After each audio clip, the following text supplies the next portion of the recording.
Alrighty, welcome back to Reds franchise. And look, we're repping.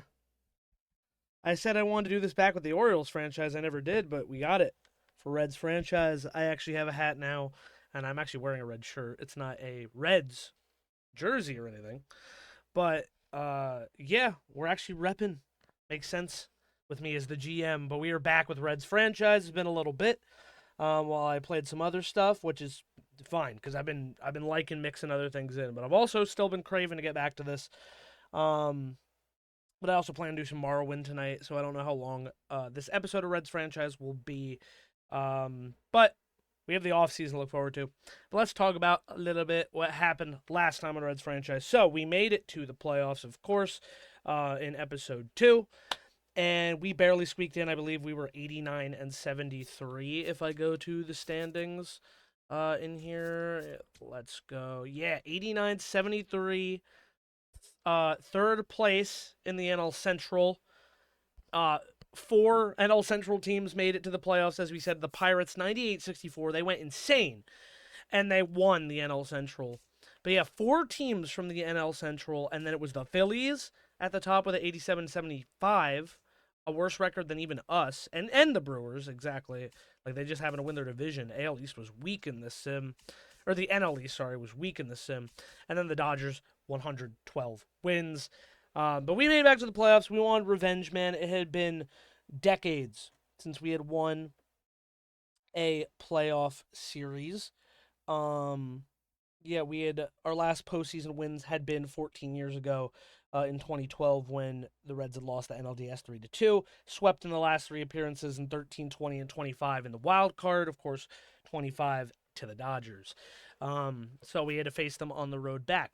Took on the Cubs at home. They played at home in Wrigley, and we swept that series 2-0. Nice easy win. Then faced the Dodgers. We were down 2-1, I believe. We had to battle back, but we did manage to win in front. Did we win in front of the home crowd actually?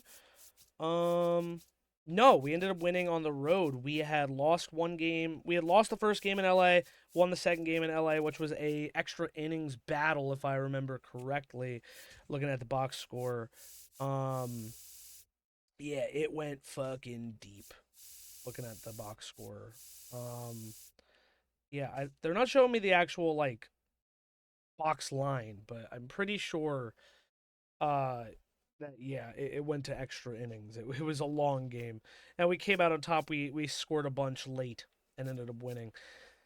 Then yeah, we ended up losing another game at home, going down 2-1. We battle back at home and win this game 7-6. I believe this one also was a late game win. And then we went back to LA and we blew them out 9-0 shutout on the road to best our demons, and beat LA and stop their three-peat as well, which was an awesome feeling. So yeah, got our first postseason wins in the wild card against the Cubs since 2012, and then eliminated the team looking to three-peat. Started to feel like a team of destiny. But then we ran into another roadblock. The NL Central winners, the Pittsburgh Pirates, who had made it to the NLCS as well. We dropped game one in Pittsburgh. We win game two in Pittsburgh. Then we drop two at home. We are down 3-1. So we hopped in to manage this one and try to help it. We end up facing Gregory Soto late in the game. I think it was the seventh inning. We had a little blooper single from Taylor Ward. It just got down, deflected off third base glove on a dive. Trout reaches 2-on. Matt McLain ripped a double down the line. We tied the game, and we ended up winning 5-4 to send it back to Pittsburgh. Then we had a absolutely amazing game in Pittsburgh, 7-0 shutout. Beautiful game there. And then the final game was Chase Burns versus Paul Skeens. It came down to a pitcher's duel in that game. And then Gregory Soto got brought in. They took out Paul Skeens. Immediate home run from Mike Trout on the first pitch. We get another home run two batters later with Tyler Stevenson make it 2-0. Ellie De La Cruz hits a double. He steals. We score that extra run. 3-0 was all it took. Chase Burns, an absolutely fantastic outing.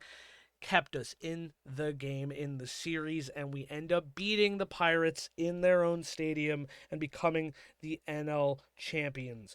Moving on to our first World Series since 1990, 36 years removed. We faced Minnesota. Then we took game one in Minnesota. Pretty easy. I think I jumped into that one with situational importance. We fucking cooked them there. Win game two. Go back to Cincy, lose game three. Game four here was a battle. Another extra innings, nail biter, pitching back and forth. We actually had bases loaded in the bottom of the ninth, and we committed a noble tiger. I committed a noble tiger. I could not score a winning run with bases loaded, no outs in the ninth. Embarrassing. But we come out on top because as it goes deeper and deeper, Mike Trout in the 14th inning, he was really cold at the start of the postseason, but he started to pick it up, especially during the NLCS, that big home run, of course, to break the scoreless in Game 7 of the CS. But then he finally stuns the crowd. The home crowd goes crazy, sends them all home happy. 14th inning, walk-off home run to dead center, and we go home up 3-1, or we all go home that night, but we stay in Cincy, up 3-1. We played the final game, 7-0 win with Chase Burns back on the mound, and we win our first World Series. An incredible road, one of the most fun postseasons I've ever done in an MLB franchise.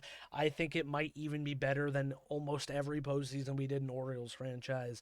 Of course, there's still big moments there, still a lot of fun to have. Go check out the Orioles franchise, but what a ride the 2026 postseason was here in MLB 26 for Reds franchise. And wasn't really expecting to win it all in the first year, especially like I said, like I did the managing of games, trying to hit in big spots, trying to pitch in big spots, because we still lost games like that in MLB 25. I blew a sweep against the Giants in 2035, I think it was, by losing our only game. We were up 3-0 and I lost the game playing the full thing. And then we lost to the Mets because I just couldn't hit. We almost lost the World Series to the Brewers in that series because I really couldn't hit.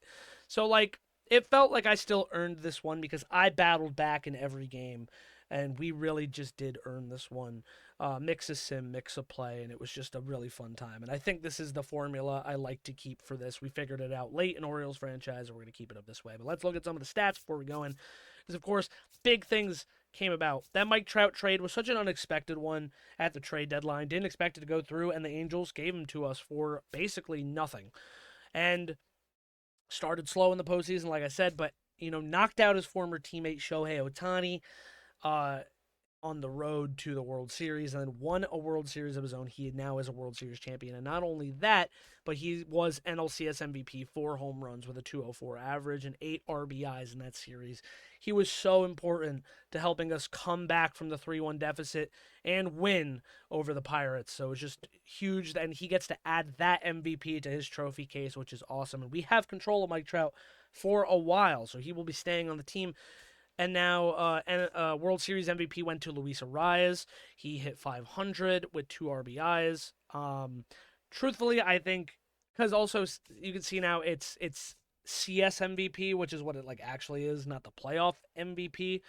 Because otherwise, I think Chase Burns really deserves a shout for this postseason, man. If I look at his stats before we, go into the offseason, he was insane. Most of the pitching struggled. Hunter Green, 6.6 ERA. Nick Lodolo had a good postseason. Brady Singer was all right. We extended him because he had a really great season. Andrew Abbott, 4 ERA. A lot of struggle. Chase Burns, however, 2-0, 23.1 innings pitched, 27 Ks, only 8 walks, and a .39 ERA in the postseason, dude. Chase Burns was unbelievable, and we have control of him until 2031, which is fantastic, which I'm actually going to add because I did make a little list of people I want to keep an eye on, and I want to throw them on that list because that's the thing that's good about this Reds team. Because I said before, we don't have a lot of money. So we really have to be careful about who we sign. It's not like Orioles franchise where we had almost $300 million to play with. We had a lot of big contracts in Orioles franchise. We have to be a lot smarter about it here. But I kind of already have an idea of some people we're going to let walk and some people we're going to try to stay. Bullpen, a lot of these guys I think we still have for a while. Garrett Clevenger was a nice little add. He definitely struggled a little bit, not only in the year but in the postseason, but still as a nice lefty, I think he was a good addition, and I believe we have a little bit of control over him. Yeah, we have Arb. One more year of Arb. So we're going to take that. He's really cheap, you know? It's hard to come across some good lefty arms. Anthony Bender. We had that big trade early on with Jansen Junk, Anthony Bender from the Marlins. And they were really good during the season. Definitely a little bit higher in the postseason. You can see Jansen Junk was actually locking it down. I believe we still have control over them as well. Yeah, one more year of Arb on Bender. And I think a lot more control on Jansen Junk. So that's pretty good. He might keep getting better. I know he is 30 years old, but pitchers are a little different than position players, you know. Caleb Ferguson, he had a great year, pretty solid postseason. Didn't expect it, but yeah, 3.64 ERA in 2026, 3.52 in the postseason. I mean, like decently solid. It's under 4. He wants a lot more money than I really want to offer him, so I think we're probably going to let him walk. Brooks Raley also regressing. Really good regular season, not so great in the postseason, but I think, yeah, we have him under control. But we might be able to ship him away if things get dicey. Excuse me, I'm a little sick again. Third time this year. Danny Coulomb, he was sitting in free agency at the start of the year. We signed him for cheap. He is regressing, but he was pretty solid for us, not only in the postseason, but in the regular season. He had a pretty good fucking year. We re-upped him for a couple more pretty cheap. He was being paid $7 million for this year. Signed a 2.6 extension for the 2 years, so only, what is that, 5.2? For the next 2. I don't hate it, and, you know, we can always throw him in the trade package. We have some other younger guys we can think about. But yeah, so probably going to let, like, Caleb Ferguson walk, and maybe look for someone who's a little more of a power arm. Tyler Stevenson was crucial. Was absolutely crucial to this World Series win, man. He caught pretty much every game of the postseason. I think he might have. Poor guy. But look at that. He batted .315 with 4 homers and 11 RBIs in recent games. He was so good for us, man. And he is technically a free agent. We are going to offer him something. I'll probably offer him close to like 7.5 for the year. Maybe I'll give him like a 2-year deal because, you know, I don't want to like super commit to him. But man, he was so good for us. I'm going to hold on to him, but we're definitely going to shop for a backup catcher because I cannot have him play every game. And our catcher farm is a lot of guys that are way off from MLB playtime that we just drafted recently, and the ones that are closer are just not very good. So we need someone to back him up, man. We also have Vinny Pasquantino and Spencer Steer, and then we also have Sal Stewart and Matt McLean. We're also still very good. I think Matt McLean we still have under control. Yeah, 3 more years of ARB, pretty good. Vinny Pasquantino, I believe, has 1 more year under control, I want to say. Yeah, through 2027 with another year of ARB. So there you go. Spencer Steer, I think, also, 2 more years of ARB. We have so many people under control, dude. Nothing to worry about. Because although he did win World Series MVP, we are likely going to let Luis Arias walk. While he was very good for us, he is also 28. And he is going to ask for quite a bit of money. I think we were paying him $12 million this year. And I think I couldn't even get it done with like 14. But the thing is, I just don't really want to give him a long-term contract. I don't really want to offer him anything crazy. We did give Suarez a 2-year extension. I mean, he almost won MVP. I think he was MVP 3. So we gave him a 2-year extension, 17 for the next 2. And again, if he's bad, I think you could offer him, ship him to a team that's looking for a DH, looking for a power bat. Still have Ke'Bryan Hayes, for the next 5 years. And he's relatively cheap as well. Not amazing, but it does say he's on the come up. So, he was on the trade block, but I liked holding on to him. We have other people who could back up Ellie down the line, but of course Ellie is supposed to be our cornerstone guy. He had a good year, he had a good postseason. We're not going to extend him just yet. I'm trying to put off the extension as long as possible. Technically we have him through 29, but I might try to extend him in 28. And hopefully he'll stay good. I mean, he's only 24, a potential 90 overall. I think he's just going to keep getting better. So keep an eye on him. And then the other person I think we're going to probably let walk unless I offer him something small is Taylor Ward. Look, Taylor Ward, 87 overall B potential. He was very good for us this year. However, He is 32 years old. I don't know if I really want to give him anything long term. We might throw a little something his way. I don't think I want to throw him a qualifying offer because that would be like 20 something million. I don't know if it's still 22 if it goes up um, for a year of Taylor Ward. And I don't really want to double his contract for a year. Um, so I don't know. We'll see. If we don't get him, we'll probably have to move somebody somewhere. TJ Friedel can play left. Hopefully, we'll have Noel V. Marte back as well, who we have under control. He did tear his ACL, though, and we lost him for most of the year. We also still have Reese Hines, who can play left field as well, so we do have some depth there. But yeah, that's kind of the plan going into the offseason. That's kind of what happened before. We look at the general manager goals. We won the World Series. We finished over 500, so pretty good start, and my GM rating is going up. So, without further ado, we shall now move on, clear out the postseason stats. We are ready to go into offseason 26 to 27. Yes, we are ready. The offseason is about to begin. You will have 5 days to negotiate contracts with players who do not have it. And then those who are eligible for free agency will be free to negotiate with any organization. And yeah, qualifying offer is now 23.7. So I was close. It was like 24. Let's see who retired this year. I think these are all just old guys that I signed to fill roster spots, so don't worry about it. No one of note, really. I only call out names that are important. Justin Verlander retires his final year in Detroit. I wonder if that'll be the same this year or if another team will sign. He keeps saying he won't. I think he said something about how he wants to play until like the jersey gets ripped from his back, and I don't really see that happening, to be honest. But yeah, so he retires. Good career, though. 3,600 innings, man. Did not reach the 300 win club. Did get almost fucking 4,000 strikeouts. It was only 380 away. Career 334 year. I mean, he should be a Hall of Famer. He usually is in every single sim. I'd be really surprised if he wasn't. Liam Hendricks finally retires. He was with Boston.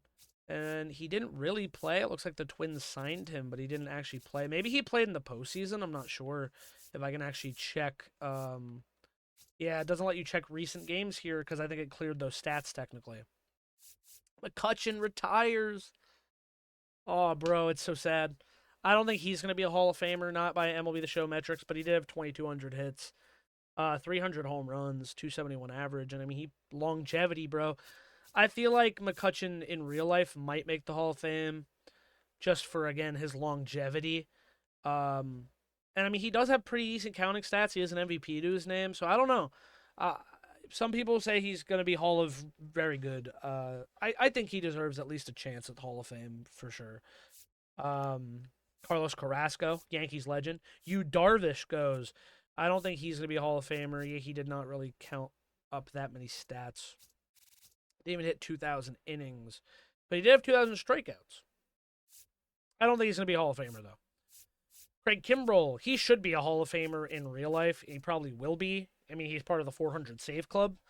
So, even though the game is definitely going to shaft him, I think in real life he's going to be a Hall of Famer. I know it's hard for relievers to get in, but it's opening up a little more.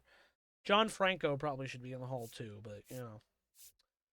Baseball's Hall of Fame is kind of stupid. But yeah, Miles Michaelis, I didn't know he was close to retiring. How old is he even? 38. I didn't know he was that old. How long has Miles Michaelis been playing? He's been playing since 2012? I didn't know that. Wow. Chris Davinsky. Anyone else I recognize in here? Not really. Oh, John Birdie retired. Mark Canha. Patrick Corbin, Anthony Desclafani, Parker Dunshee. Yeah, some smaller names I recognize in here. Ray Gaither, Yuli Gurriel. Jason Hayward, he did retire in real life, so that makes sense. Rich Hill finally retires. Yes. Oh, DJ LeMahieu. Yeah, I mean, no one was going to sign him. Sorry, DJ. enjoy retirement. I don't think he actually officially retired in real life, but I don't think he's going to get another offer, to be honest. Nick Martini retires. He was actually a former Red, I believe. Yeah, 23-24. I remember liking him when he was on the Reds, too. TJ McFarland, Scott McGow, Charlie Morton retired. I forget, is he a World Series champion? He is indeed. Charlie Morton is indeed a World Series champ. I think he was important in their run, too, if I remember correctly.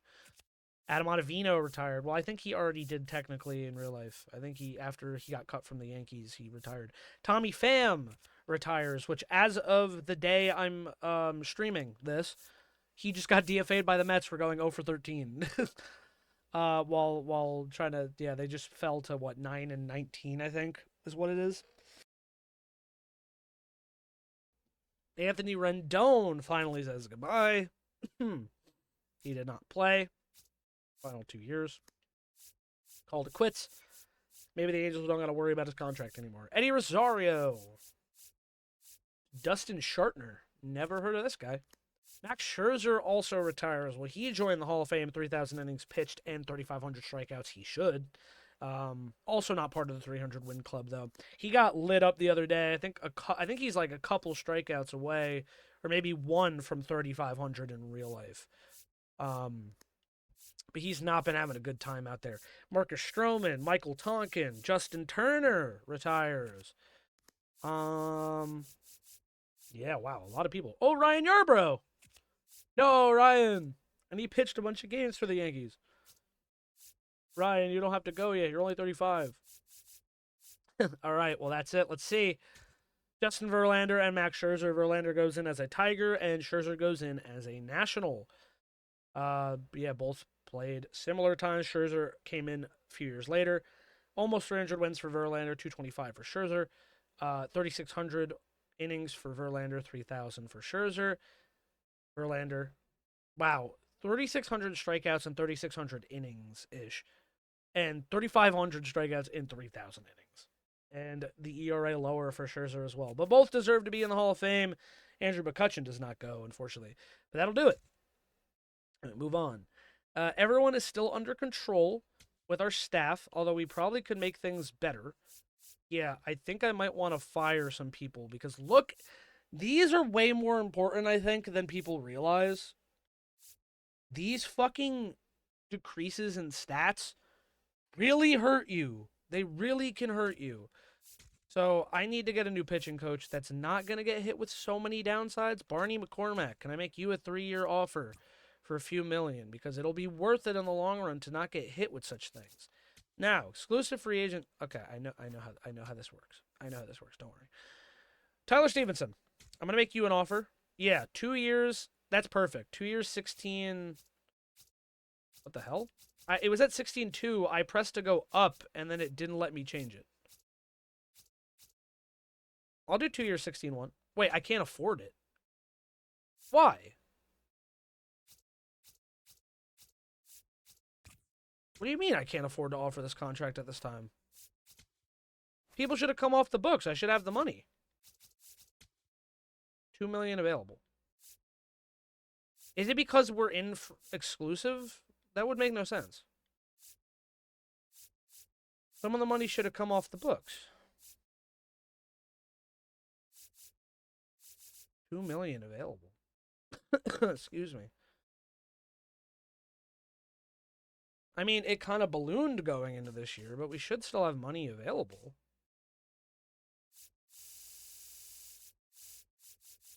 Now I'm a little concerned. Why does it say I don't have the money? Is it because I just cut somebody? Maybe I shouldn't have offered so much to the coach.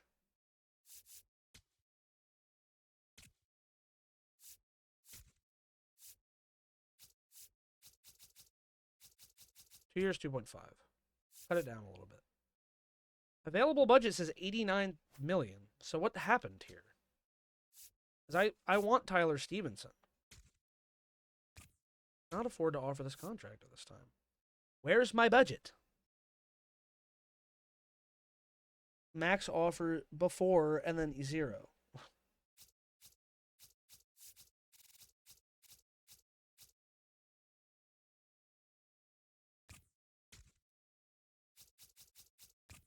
I still can't afford to. Oh my god, he's gonna have to go to free agency. Same with Taylor Ward. I can't offer him shit then. I'm really confused where my money is. Qualifying offer must be tendered in order to receive draft compensation. The player signs another club. Yes, but I'm not offering anything like that. That guy still didn't sign. Where's my money? That's what's confusing me. Where is my money? My budget says I should have the money. Before, after. Projected surplus, after. Max offer, 8 million.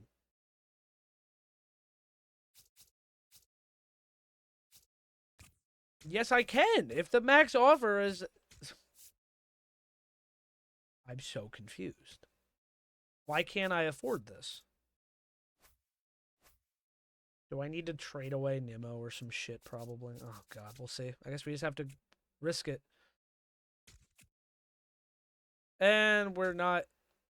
We didn't get that guy. No. Oh, Dennis Santana became a free agent, too? I was like, are we good now? Because the arbitration money's gone? Where's my budget? Where is my money? I know Mike Trout's eating up a lot of money. But still. Brandon Nimmo, he had a pretty decent year. Like, I don't really want to get rid of him. Is it Pagan, bro? Why is Pagan eating so much money? 10 million for Pagan? Maybe Brooks Raley does have to go or something. I don't know. I thought I had more budget than this.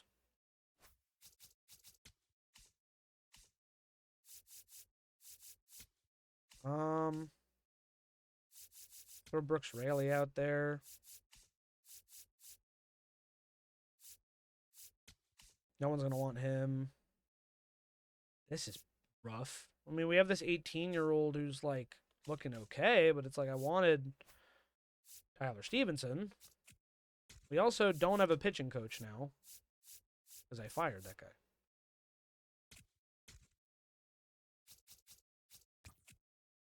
He was not interested.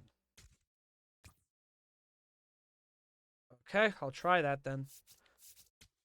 Let me look at the MLB trade block then. Cade Smith is out here, but he has no contract. Is he on ARB? Is that why? He is on ARB. Initiate a trade for Cade Smith.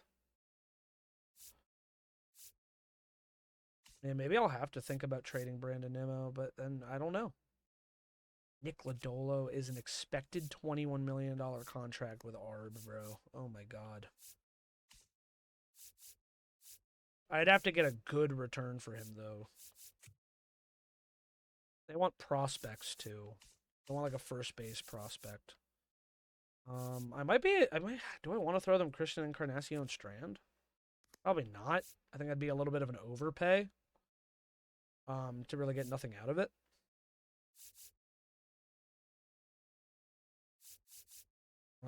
Cam Collier.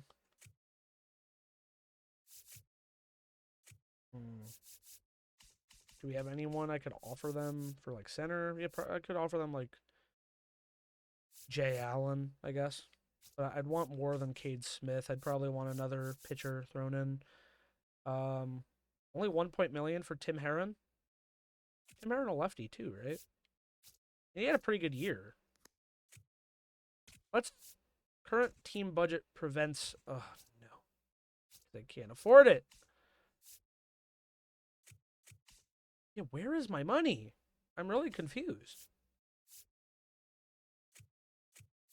Can't trade Nick Lodolo right now, bro. Tony Santion's also eating a shit ton of money. Expected to be eating a shit ton of money. So I guess maybe arbitration is now worked into your budget automatically. So you don't overspend and then end up with a deficit, I suppose. Santion had a 3.62, while Bender had a 4.90. Could throw Anthony Bender in the mix, which would give us a little bit more budget.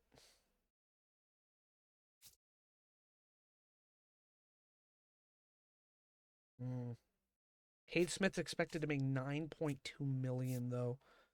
Like, oh, but it would be such a good ad. Let's offer the trade. I don't think they're even going to take it because of how good Cade Smith is.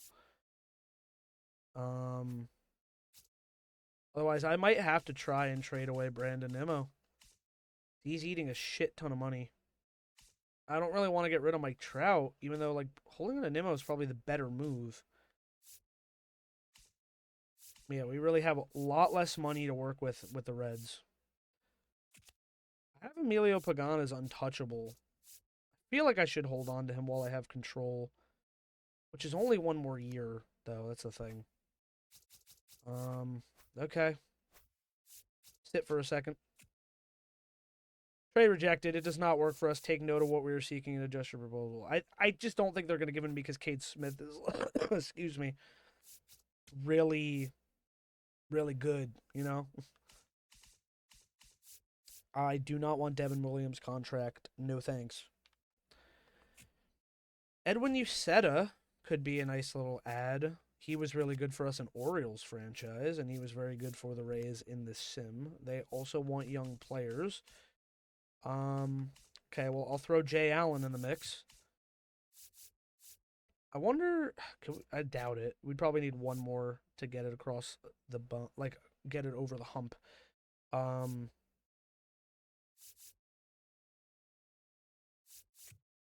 Ireland Confidant Jay Allen for Edwin Uceta. We can't afford it though.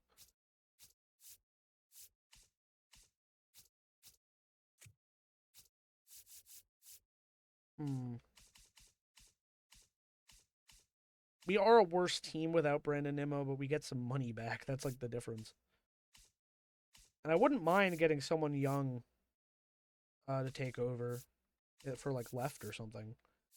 The Rays don't really have anyone I'm looking for in that regard, though. Chandler Simpson would be the one, and he is untouchable.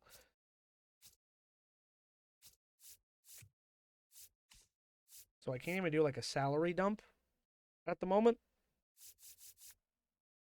God, the Eugenio and Brady Singer extensions hurt me a lot more than I realized. Garrett Clevenger's eating a lot. Matt McLean will be, but yeah, like Matt McLean had a pretty decent year, 261 in 135 games. Like I don't want to get rid of him. And 275 Spencer Steer. Like we're not going to cut those guys. They're just good. They've been good for us. Nah, like again, if I threw in like Tony Santillan, like I would need a player back. And I can't even afford Johnny DeLuca.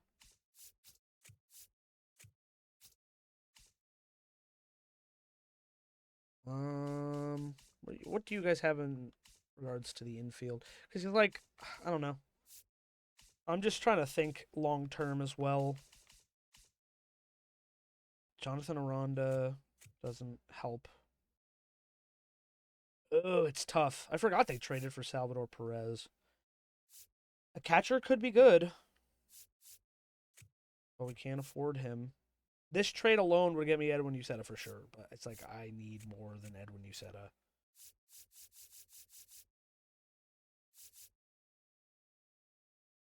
Nah, I gotta like shop around, I think. I gotta like shop around a little bit. How's Ben Joyce simming in this one? Better. What are you guys looking for? Angels again. Welcome back, guys. Can Brandon Nimmo play left field? It's like I could send Brandon Nimmo to them to get some budget.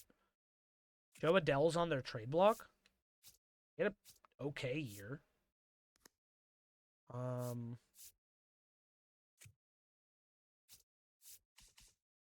Ben Joyce and Joe Adell. Anthony Bender. I want some young guy for like left maybe. Okay. Ariel Almonte.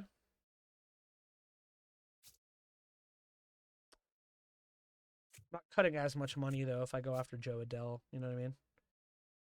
But Brandon Nimmo for Ben Joyce straight up is like a complete waste. So maybe I do try to get Joe Adell in the process. but I think I would need to throw in like Ariel Almonte. We'll offer this trade. We'll see how it goes. Even though I like Brandon Nimmo. I don't know. Trade rejected. Yeah, they're not interested. Probably because they want younger guys. So we're in a bit of a pickle.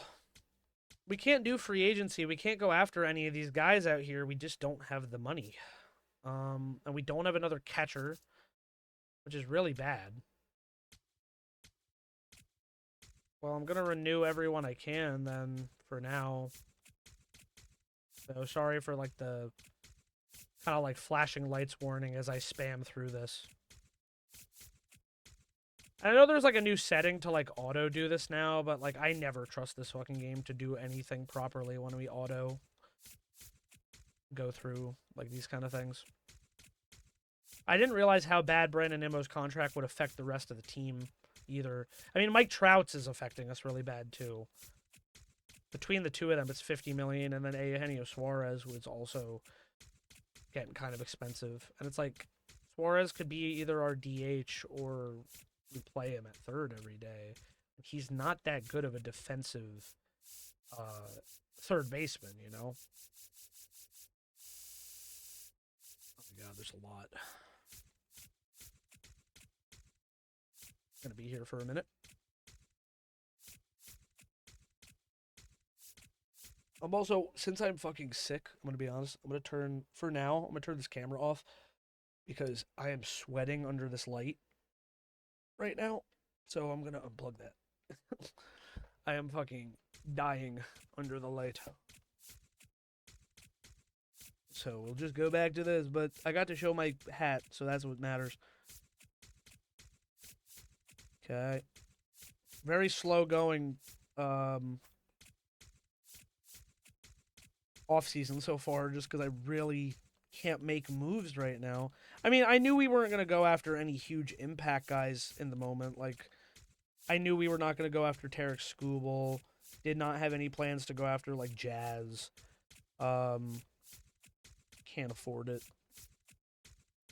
Even if I, like, traded away Nick Lodolo, I still could not afford paying Tarek Skubal, like, $40 million or whatever the hell it would cost to have him every year. Because we have other holes to worry about. Like, and our pitching staff, like, is serviceable. And it can get better and better through, you know...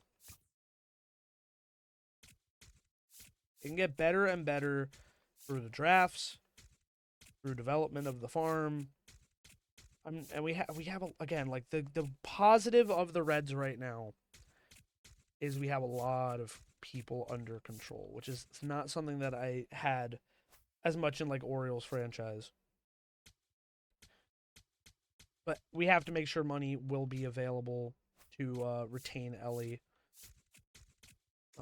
Let's offer the arbitration we can to everyone who needs it, because I want to keep everyone who pretty much is under ARB.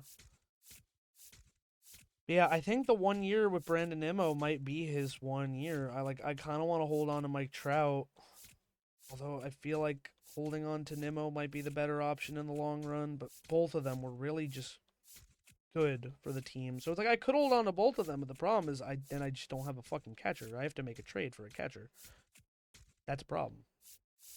Okay, everyone's been offered ARB.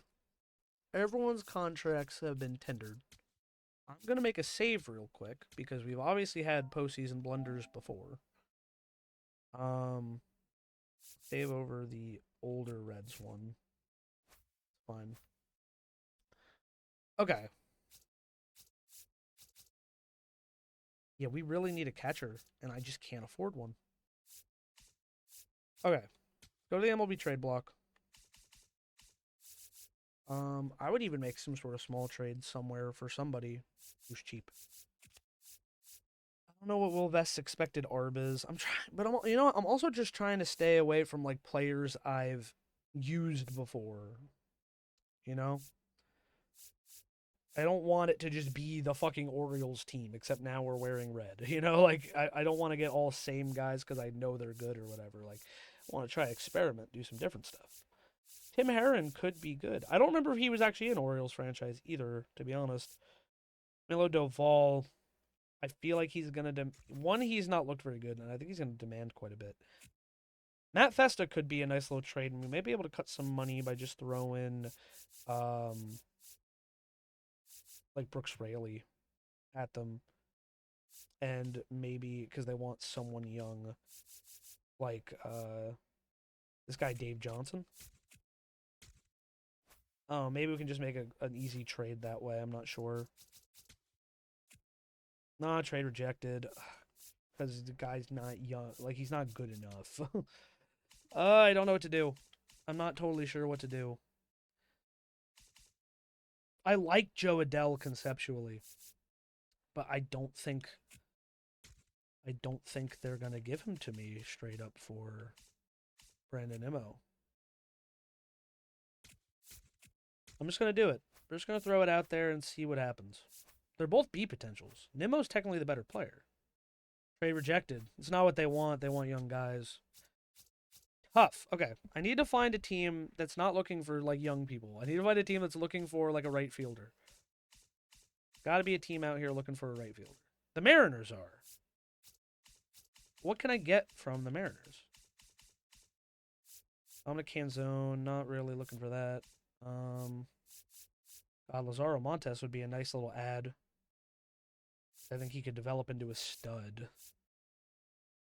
They have Chad Kessler, this 18-year-old C potential right fielder on the trade block. Their left field depth looks real fucking rough. Victor Robles is not someone I want either. Bryce Miller, 28 years old, B potential, 81 overall. And Nick Lodolo making a lot more money. I might... Okay, what if I could do some kind of crazy thing here? With Nick Lodolo. How was Nick Lodolo compared to Bryce now that I look at it? It's 3.68 from Nick Lodolo, and he's still getting better. Bryce Miller also getting better, and a way worse here. Cheaper on the ARB for sure. This would cut down a lot of budget for the two of them.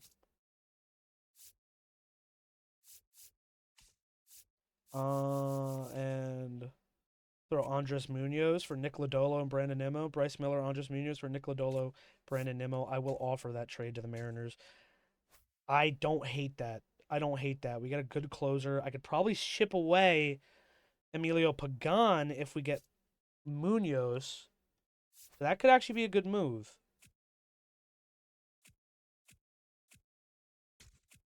Ed Brady is our pitching coach. Cool. Let's go! Okay. You know what? Look, Nick Lodolo is good. Bryce Miller, he's also young and the potential to be good. I don't even hate this trade. And we add Andres Munoz, who is a pretty proven closer. Yeah, I mean, like, good numbers.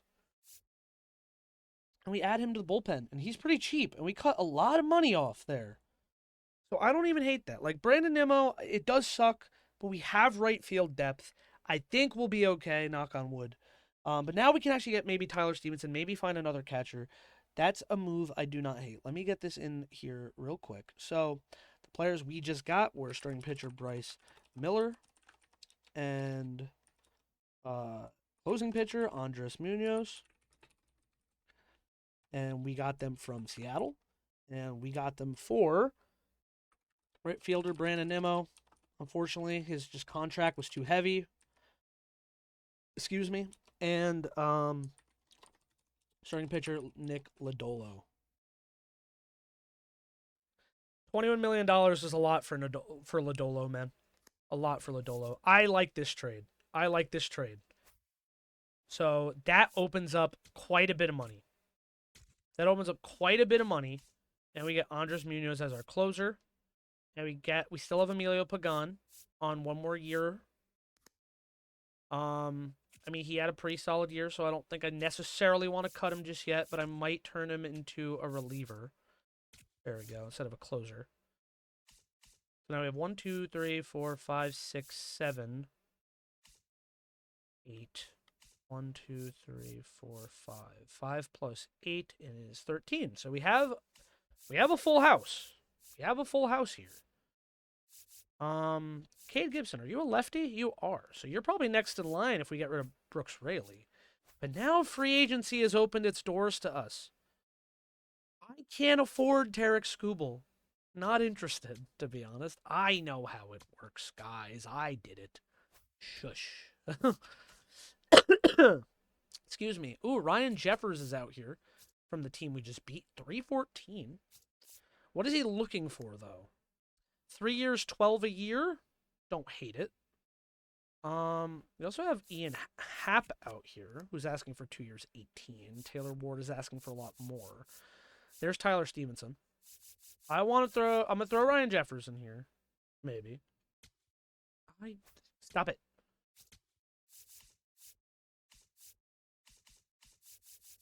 Yeah, I'm gonna throw Tyler Stevenson back in here too. But I don't know if I'm gonna be able to sign both of them, to be honest.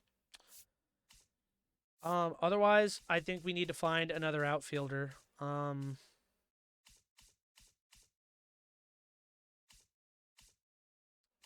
Yeah, catcher class is not super heavy this year. Taylor Ward is the best left fielder out here. We also have, but I don't hate the idea of Ian Happ at 32. Is he regressing? No, he's still on the up. He is cheaper, and he is a switch hitter. So bringing him over to a different NL Central team could be a nice little grab. So for now, I'll throw Ian Happ on here as well. This is kind of some of the moves we have. Now, how much money are we working with? 44. So we could probably sign at least 2 of these guys, maybe all 3. But we have made some improvement. Let's offer arbitration of Bryce Miller as well now that he's on the team. Only $800K, bro? Like, that would be a lot. Even if he makes like $7 million or something, which I think was like the suggested amount, it's still so cheap compared to Lodolo. I do not hate the trade at all. We have to wait a little bit, though. Best players I could lose? Yeah, let's make sure we go through here and find the ones. You're not anything important. You're not eligible. I don't care. Once we start getting to some, like, better potentials coming up. You're not eligible. Carson Spires is eligible. How many slots do we have? Oh, we have a lot. You know what? Yeah, I'll add you to the 40, man. No, yes. No, yes. No. You can get taken, I don't care. You are someone I don't want to lose. You're not eligible. Not eligible. Wow, a lot of these guys are, though. That's crazy. Okay, you're not. That's good. All my B potentials out here are not. Yeah, I think once you get to the top, no one is. Dude, Andres Munoz really could be a sneaky good grab. I'm kind of excited about that. That felt like a really good trade. I mean, we have to wait and see how it pans, but 68 overall C potential. Yeah, I'll throw you on the 40, man. We have slots. I need to keep some open. At 23, it's 33, 34, 35. Okay, so we have 5 slots open. Although I don't think there's anyone in here that's like really worrying me about getting taken right now. It's a lot of D potentials that are up and available. Jay Allen might get taken. Seal Hall's not eligible because he's also like an up and comer. But yeah, I think we're okay now. So let's just keep things the way they are. Let's sim forward a little bit. Oh, we got a block, but ooh, prospect. The number 4 prospect, Seth Hernandez and Esmeralyn Valdez, go to the Guardians, and the Pirates, they get Cade Smith and Stephen Kwan. So I did not want to make a trade like that, and I definitely did not want to offer any big prospects. Will this shake out for the Pirates as they try to get back? Especially, Cade Smith is a nice addition for them since they did let Dennis Santana walk. Will Stephen Kwan be good for them? We'll have to wait and see. And the Mets sign Aroldis Chapman. Whoa. So the Mets spend more money, 2 years, $33 million for Aroldis Chapman, 39 years old. He had a good year. Making $16.6 million a year. He goes to the Mets. And then Jazz Chisholm Jr. goes to a different AL East team to the rival Boston Red Sox for 5 years, 123. Interesting signing there. Oh, man. Yeah, let's see if we can offer anything to free agents now. Jeffers is not fully invested. Ian Happ is. Tyler Stevenson, we still can't offer anything. Yes, I'm aware. All right, I might start Ian Happ off with a little undersell. We're going to try to go to Ian Happ for 16.65 for 2. I'm going to try to undercut him by a couple mil and see if he bites, because it shouldn't drop his motivation too much if he says no. But I am trying to conserve a little bit of cash, I'm not going to lie. All right, let's keep going for now. Trade offer. Steven Matz for Reese Hines. Oh, that's tough. Nah, Steven Matz is 35. Shane McClanahan gets traded to the Brewers for Adrian Cortez, the 11th prospect in the country. Interesting. Orioles franchise legend. Shane McClanahan. I'm gonna counter offer maybe. What if I give you Yerlin and I'll give you Yerlin and Mason. Do I want Steven Matz though? 7.5 million? Do I really want Steven Matz? Ian Seymour instead. I don't think they're gonna take that. But fuck it. Throw it out there. Oops. Keep trying to go back to calendar. Yeah, trade rejected. Doesn't work for us. Take note of what we're seeking. Go fuck yourself. No, I'm good. I said it. We're good. Just waiting for free agency days. Oh, Ian Happ. Wow! He actually signed for $2 million less. 2 years, 16.65. We signed Ian Happ. Ready or not, here I come, Cincinnati. So he leaves the Chicago Cubs, the team he had been with for his entire career, and he comes to Cincinnati. And I don't hate that signing. Hopefully he'll be good for us. We'll have to wait and see. And that's free agent. And yeah. Oh yeah, I'll just write in the offer 2 years. 16.65 million. Asked for 2 years, 18.5. So we actually got him a little cheaper. I like it. Thank you, Ian. Oh, Tyler Stevenson's a now or never. Yeah, we're going to offer Tyler Stevenson something, man. 2 years, 8.4. You were so good for us, buddy. Come on home. No! Tyler Stevenson signed with the Pirates? This is one of the things it's not even this one. It also happened in fucking 25 that makes no damn sense. This game, compared to even like Madden or something, does not do a good job with like what tempts players to go where. Because let's be honest here. I gotta be completely real. Like, in Orioles franchise, it happened with, like, Luke Weaver. Like, we won the World Series against the Dodgers, and then he signed to the Dodgers. Or Griffin Jax did the same thing. Like, we beat the Dodgers, and he was shit, and then he signed to the Dodgers. Like, we beat the Pirates in the CS. He was a big part of that win, and he wants to join the Pirates? That just doesn't make sense to me. And speaking of Griffin Jax, he's going to go to the Rays. Or no, he's going to go to the Rangers, sorry. And the Rays get Anthony Gutierrez, a 66 overall. What is this trade? 86 overall B potential for a 66 overall C. What are we doing? They would make that trade to me. Yes, please stop simulating. Ugh, God dang it. Jeffers is really not interested either. I need a catcher, like bad. The catcher fucking room is horrible. Catcher free agency is terrible. Of the few, Jake Rogers was someone we tried to trade for, so I'll throw Jake Rogers on here. I'm not in love with what's going on here, though.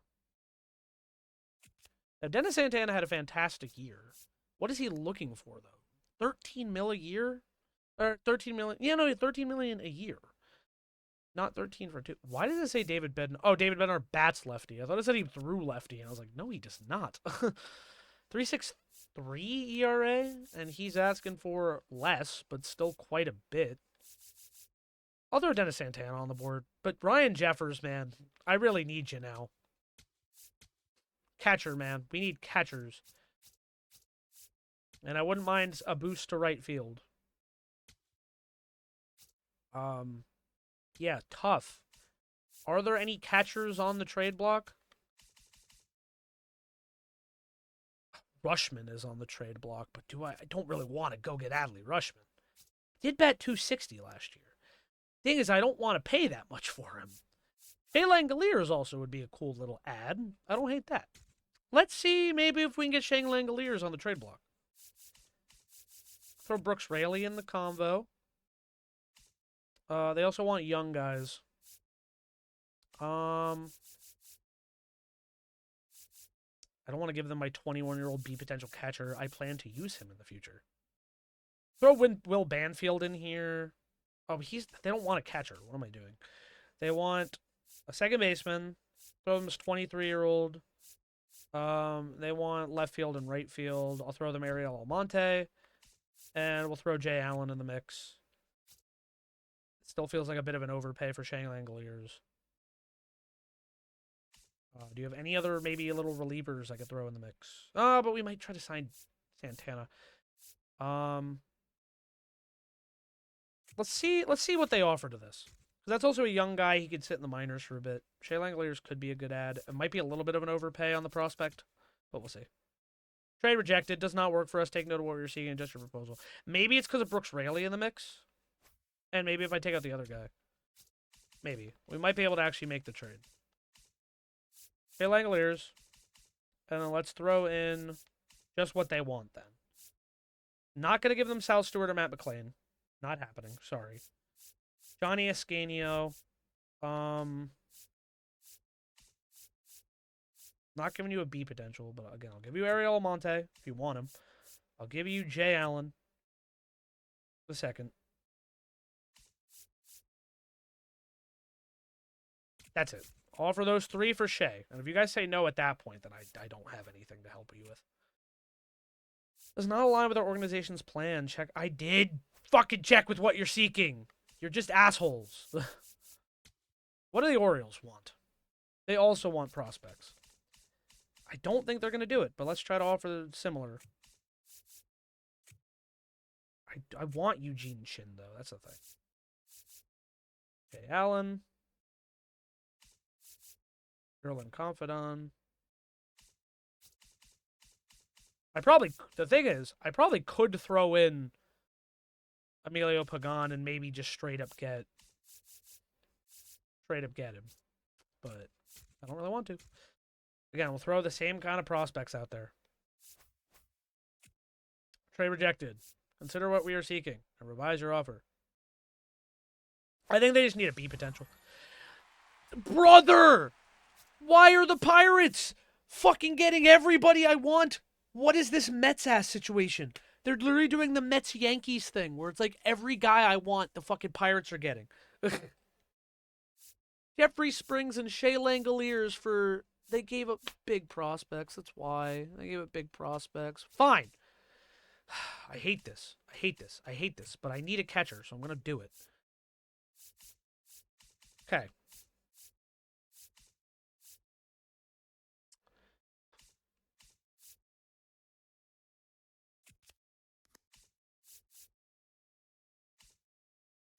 Eugene Chin. Jay Allen. Erlen Confidant.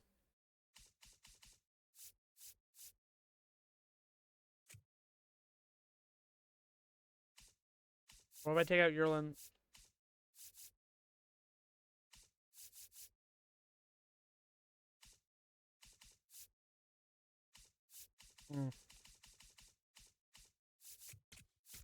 Give it a shot.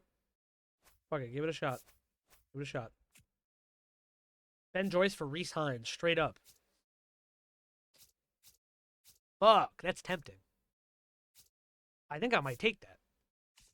Trade countered. We felt your trade offered a bit too much in your favor. We do like Eugene Chin as a fit for us. So it's either I send Reese Hines with Eugene Chin and Jay Allen for Adley Rushman, or I take Ben Joyce straight up for Reese Hines.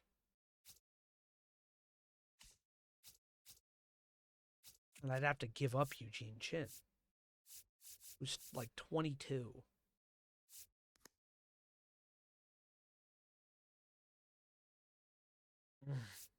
Oh, God, this is fucking hard.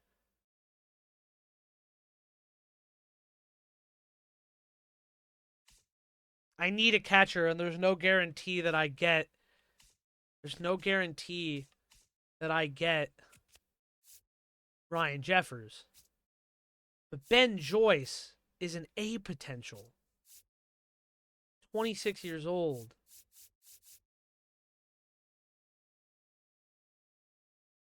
We only get him for 2 years. Reese Hines, we have for 5. Adley Rushman, we get him for 1.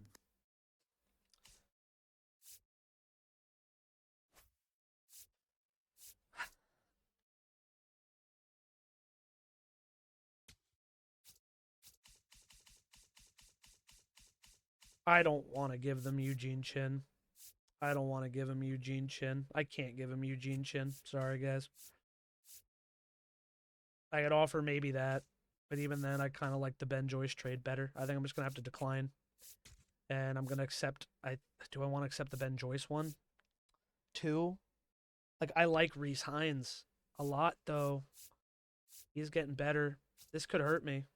I'm going to counter. If you're taking Reese Hines... Did they already trade Joe Adell? Where's Joe Adell?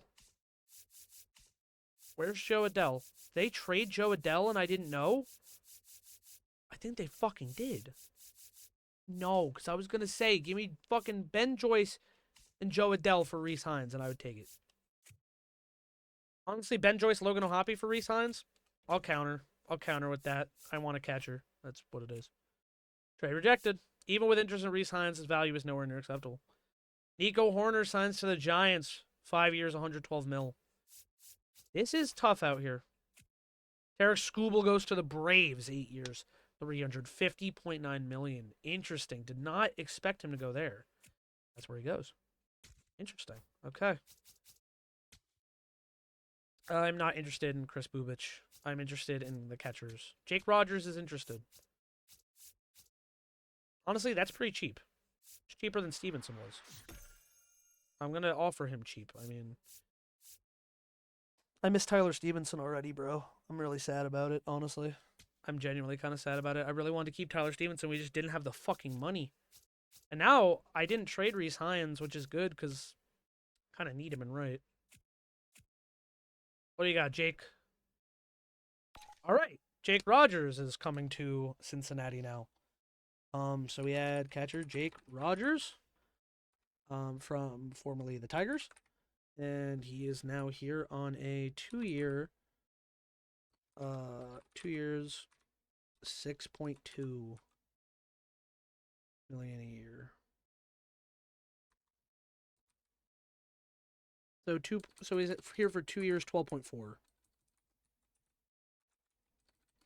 Which is honestly really friendly. We pretty much offered him just what he wanted. And yeah, we got him for what he wanted. Ryan Jeffers is really not interested right now. Chris Bubich signs to the Nationals for 8 years, $230.2. That contract's going to be horrible. He won't play the whole thing there. Ryan Jeffers just really does not want to come here right now. I'm calling about Adolis Garcia. Seems like a good fit for your outfit over there. Check him out. He wants 2 years, 9.6 a year. He fits right field, but he's also like 30, isn't he? Okay, I know, guys. Ugh. I'll throw him on the big board for now. Let me look at him for a second. 34. I know he's interested, but not super interested yet. Ryan Jeffers, I will throw whatever I need to at him, honestly, to see if we can make him come here. 25 mil is all we have left in budget, so. Simulate draft lottery, we won, so we're not a part of it.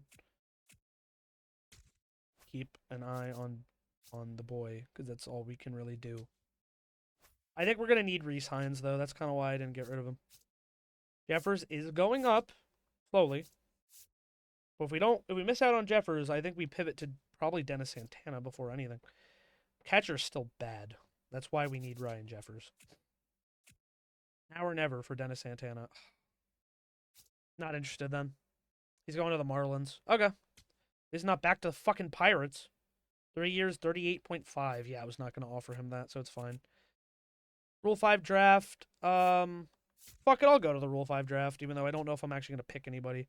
You have to keep those people on your roster. Let's see who's out there. Yanier Cano. Not looking too pretty. And again, they have to stay on your roster. That's the problem. Edglin Perez? Says he's a top prospect.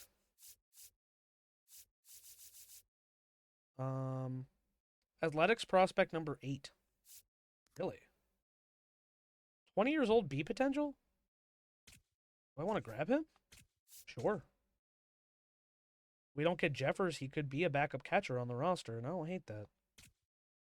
We might just skip selection. What's the recommend? Nick Nastrini? I think I'm okay. Advance. Skip selection. Yeah, that's fine. I picked one.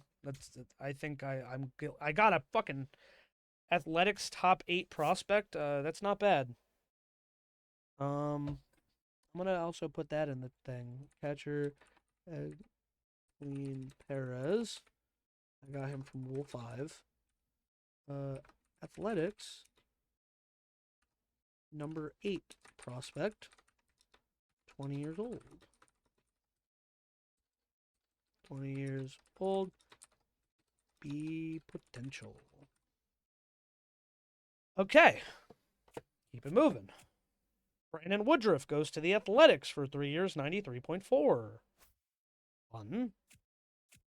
Yes, today is an offer today to contract the free agent contract. Anywho, Randy is being looked at by the Guardians. No, we signed Ian Happ. I don't need him. Ooh, Jeffers is getting close. Jeffers is getting close. Come on. I want to be the first to offer him something. Adrian Morahone, 3 years, 36.8 to go to the Royals. 12.3 a year. Yeah, no, I like Morahone. That would have been a nice ad.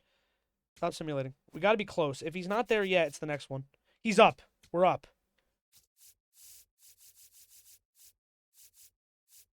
He wants 3 years, 12.6. Okay, then I don't want to overpay him. Go 3 years, 12.73. 3 years, 12.73. Screw it. We need a catcher. I will give you whatever you want, Ryan. Come on, buddy. Contract decision. Our first, marquee type one. Come on, daddy. Not yet, not yet, not yet, not yet. Please tell me you didn't sign somewhere else. No. Oh, my God. The color made me think he signed somewhere else. Offer isn't quite what I'm looking for, but we're not too far apart. Let's keep talking. Beautiful. No problem. No problem, Ryan. What do you want? What do you want, Ryan? What can I give you? Can I give you a Ferrari? Alex Call. Sure, add him to the big board. Fuck it. And I'm going to actually move you to second. Fuck off, Adolis. You're old. At least he's a B potential, and I think you're young, aren't you? Oh, he's 32. You're both old. Thought Alex Call was younger than that. All right. Let's up it to 3 years, 13.2. So I added quite a bit more to this offer. But he is a lot more motivated because I'm working with him to give him what he wants. Contract decision. Please. Please. Come to the Reds. Fuck. Don't sign with another team.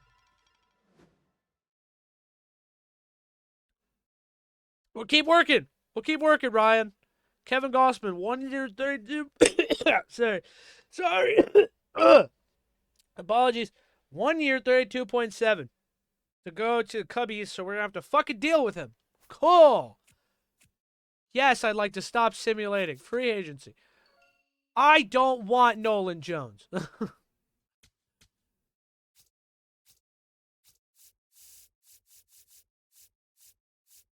3 years. 13-6. I want you bad, Ryan.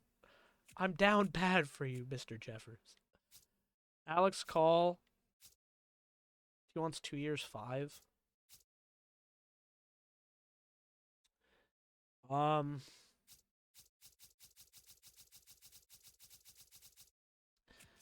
No. I have younger guys. Going to the Guardians, that's fine. Yeah, I have younger guys. I don't need you. It's now or never. What the fuck? Fuck. 3 years, 15-5, please. I'm throwing everything at you, Ryan, please. Way more than you wanted. I'm begging. I'm begging. I need a catcher. Please, I need you so bad. No! No! Where did you go? He signed to the Phillies for 2 years, 11-8. I offered you so much more money. Oh, we're fucking cooked. Oh, chat, we're cooked. Chat, we're cooked out of our minds. It's over. It's over. It's over. We're fucking torched. Reese Hines. You guys wanted Reese, right? I'll give you Reese Hines now. Whatever. What do you want? I'll give you Reese Hines. I'll give you Reese. I need a catcher. I'll give you Reese Hines. You could have Will Banfield. No, they don't want him. They want a left fielder. Ariel Almonte. Jay Allen. Honestly, if they want Eugene Chin, I might have to fucking take the offer. I need a catcher now. Ryan Jeffers really fucking abandoned me. No. Orioles, please. I don't have interest in you, Adolis. I gotta be honest. I'd throw you a 1 year. That's all you're getting, bro. Like, if you don't want to come here, you don't want to come here. Never mind, Adolis Garcia is now a red for fucking... Why am I here? Why am I here, bro? I hate that signing, honestly. It is trade fodder at the deadline. I kind of hate it, though. I won't lie.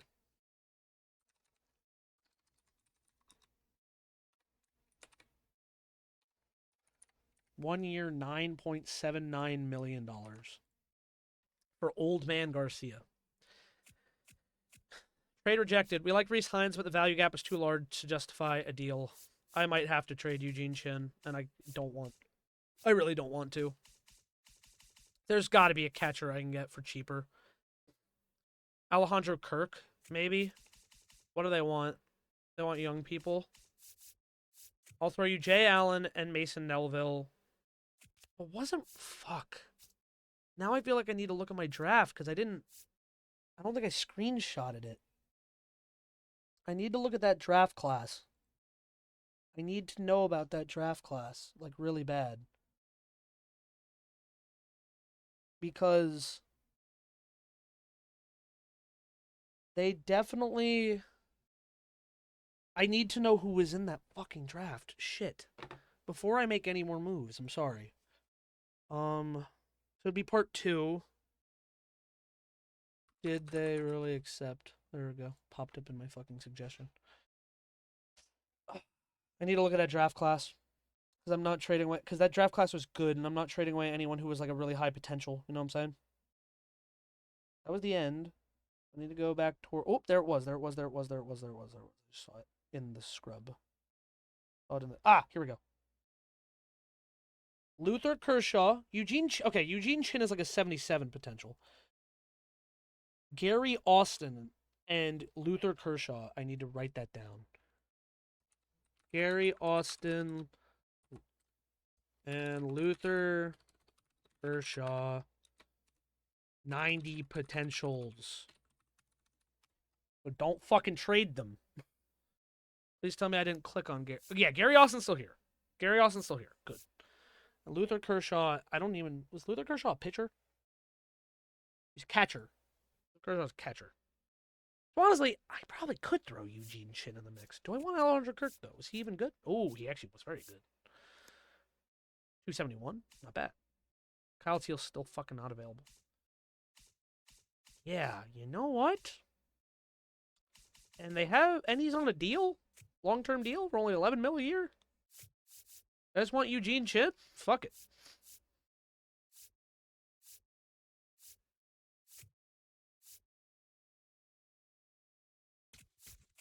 I want to see what they say to that. Maybe they'll have a counter offer. That feels like a trade that could happen. Trade countered. Spencer Steer. We do see Eugene Chin fitting well here. How's this alternative? I don't really want to give you Spencer Steer. Can I counter again and offer you Rhys Hines instead of Spencer Steer?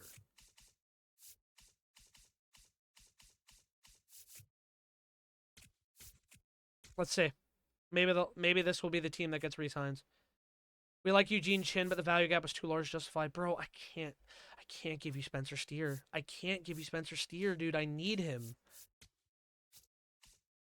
There's got to be a way to make that trade work. There's got to be a way to make that trade work with them, with Eugene Chin in the mix. And no, I got to take... Okay, first of all, what we have to do is I got to take Spencer Steer off the trade block. Yes, remove him from the trade block. Everyone else here can stay on the trade block.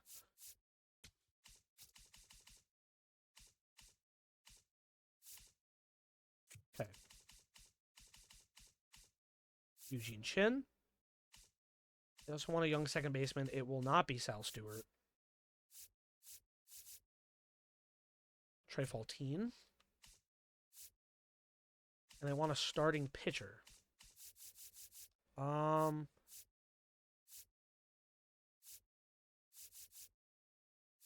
Ty Floyd. Eugene Chin, Ty Floyd, and Trey Faltine. Now they want Rhys Hines. We thought the deal benefited you a little more than us. That said, we like Eugene Chin. Would you consider this? What if I pull... Actually, what if I just fucking accept? I need a landmark catcher, and Jake Rogers is not that. Kirk is under control. I don't love losing Rhys Hines, but I think we'll survive without him. I'm gonna accept this trade. It could be a bad trade. It could end up being a bad trade, but we're gonna go for it. So we get catcher Alejandro Kirk, and we get him from Toronto in a big trade for center fielder Eugene Chin, right fielder Rhys Hines, starting pitcher Ty Floyd, and second baseman Trey Faltine. I haven't been writing overalls and stuff either, so that kind of is hard to say, but that's a big trade we made. 4-man trade for Alejandro Kirk. It does hurt a little, I won't lie.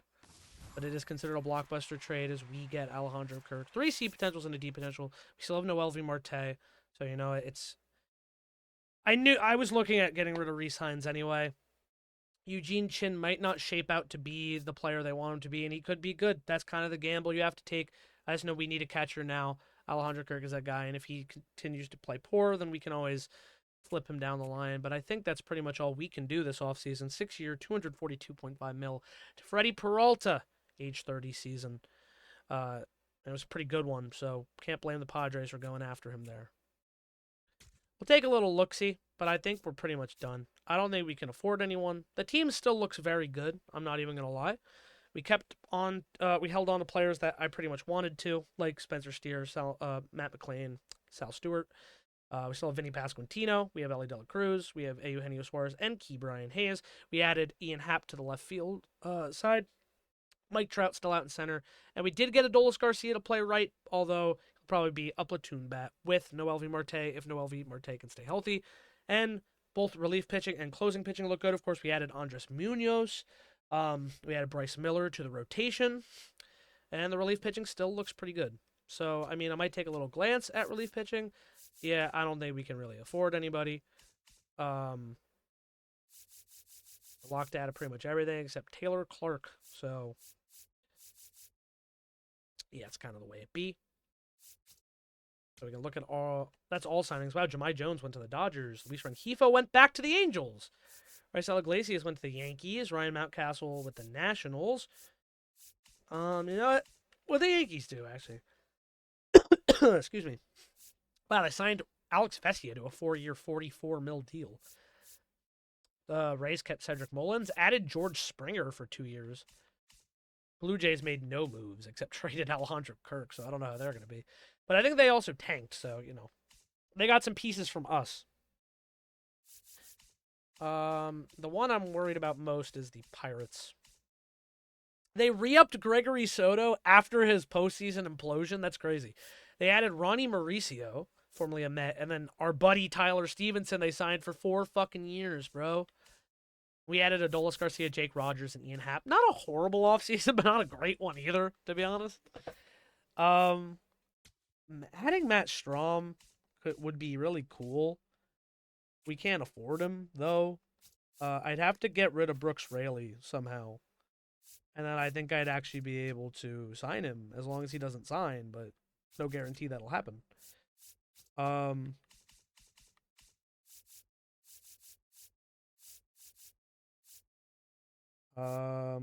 God, I wanted Ben Joyce too, man. I really did want Ben Joyce. I wonder if I could still make a move for him. Yeah, what if I actually throw Emilio Pagan in the ring and Brooks Raley for Ben Joyce? I don't think so because it has nothing to do with anything they want, but we'll still give it a shot.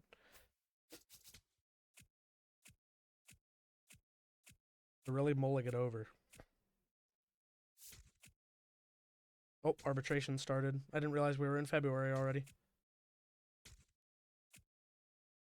Trade rejected. After considering some alternatives, we decided not to proceed with the offer right now. What if I continue to try a little bit? To be honest, Emilio Pagan, Brooks Raley, Angels, my buddies, the Angels, Ben Joyce, and you guys want an outfielder, Ariel Almonte. I know they said they considered alternatives and said no, but fuck it, we still try. No, it doesn't align. Ben Joyce might be available for us down the line. Okay, a lot of people getting a lot of money around here. No one wants Brooks Raley either, too, like, because he is on the trade block. That's why I miss shopping around.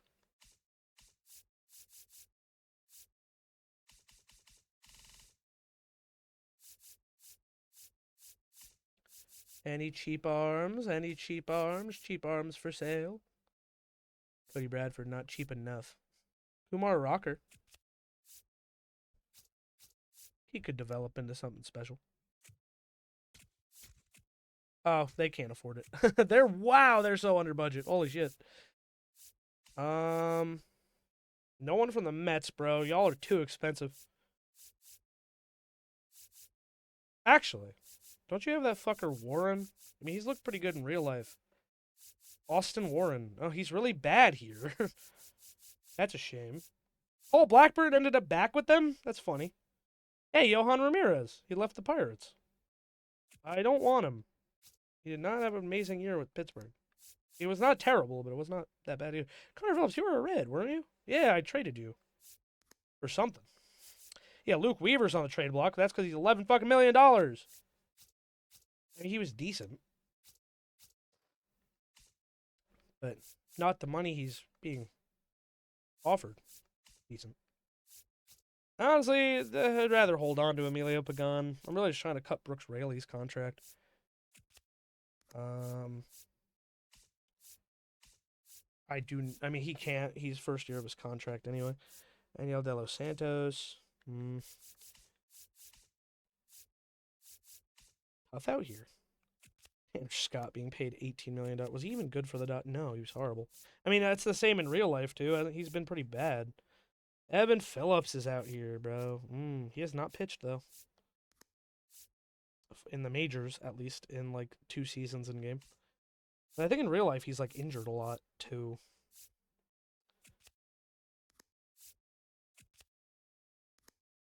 I would take anybody at this point.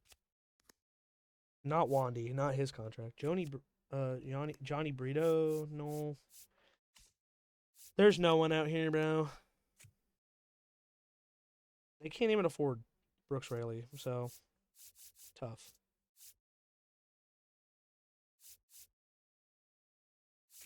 No one can afford my garbage. No one can afford my garbage.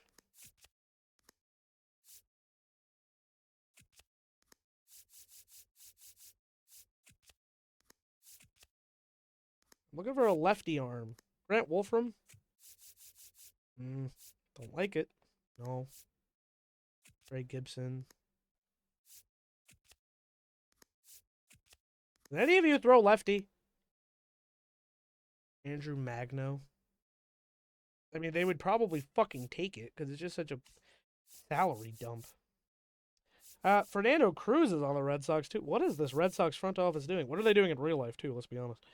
Wow, the Yankees did sign Camilo Doval. Brent Hedrick actually would be would be sneaky. Tim Hill, I've had him be low and still be good. That's the thing. Looks like Tim Hill's gone. He might have retired, actually. He might have retired and I wasn't paying attention. The Yankees can't even afford my shit either. That's the crazy part. Andres Gomez, E potential 69 overall. I just want a lefty. I want a lefty, guys. Do you have any lefties? I don't want Cam Boozer, though. He's 34. Yes, I'm being picky.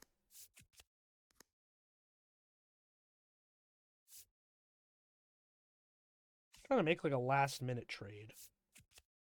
Tyler Rogers. 12 million for Tyler Rogers. No. Jose Barrios is in their pen now. Jorge Alcala. Righty. Matt Bly. Nick Enright. Guardians, I guess, got rid of. I don't know if he's still on the Guardians in real life. I mean, his card still has Guardians gear, so I assume so. I guess he got traded during the season last year or during this offseason. Tim Herron's still out here, bro. You guys want Brooks Raley for Tim Herron? What else could you might want? I don't really have any other young outfielders to throw you guys. So you're like I don't know. Ruben Ibarra? I don't know. Nope. It's whatever. I think we're cooked. Arbitration money is going crazy now. It's going burr.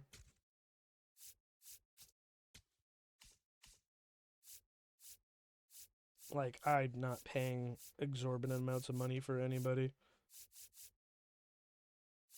Brooks Riley's technically even better than him, so I probably should just stick with it. Tyler Rogers being so much money is crazy. Kodai Senga is a fucking bullpen arm now. That's wild. I think we just have to stick with what we have, to be honest. I don't think there's any money we have. I would have liked to add Matt Strom, but I don't think... We just don't have money. Jose Alvarado is out here as a lefty. He's asking for a cheap amount of money overall. I wanted Matt Strom, though. We don't have the money for Matt Strom. I can't even make a trade like today, so... Jose Alvarado pitched last year? He did, he was okay. Do I really want to pay a lot of money for a guy who might sit in the minors, you know? Caleb Ferguson is still out here as well, but again, like, I don't know if I really want to offer him much. Jose Alvarado's at least, like, a more powerful arm. Luis Arias is still out here? I expected him to get signed. He's only gotten better. So actually, I'll just throw him a 1.609. If he wants to come be a platoon bat, I'll take it. If he doesn't, they'll sit in the minors. He signed with the Blue Jays. Wow. Okay.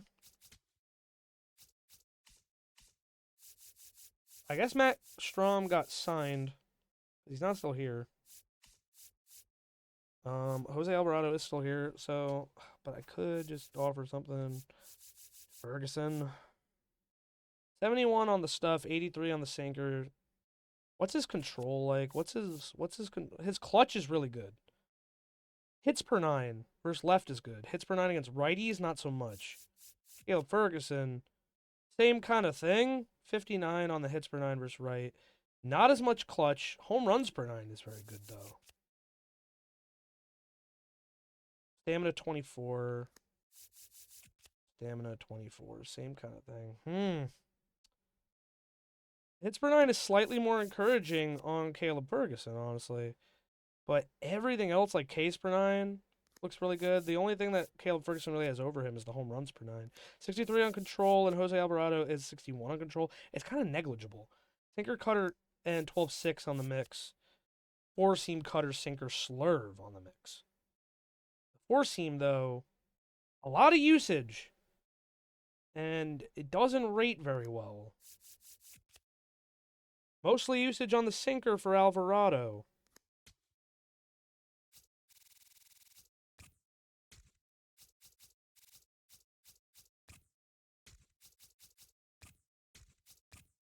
Add a few years and we can work something out, brother.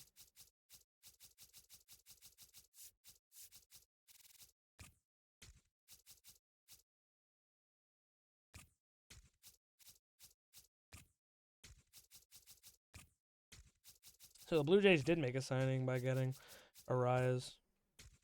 Nah, this is absurd. This is absurd, buddy. What do you mean add a few years? What negotiations do you have? No one wants you.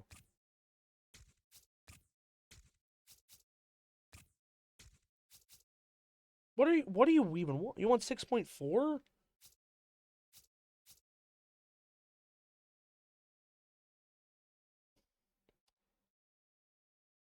I don't know.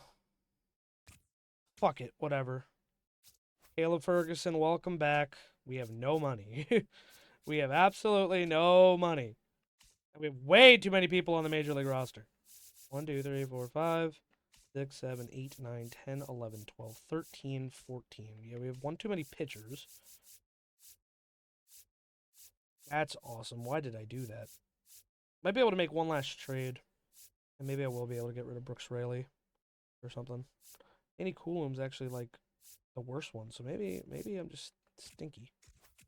Does Coulombe have any options? He does. But I think he also has 5 years of service time.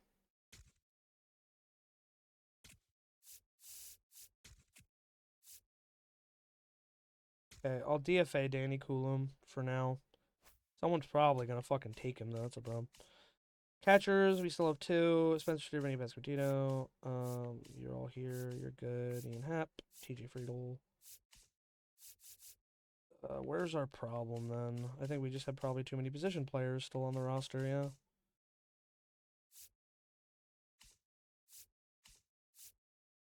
I could send Styles Stewart back down AAA to start the season.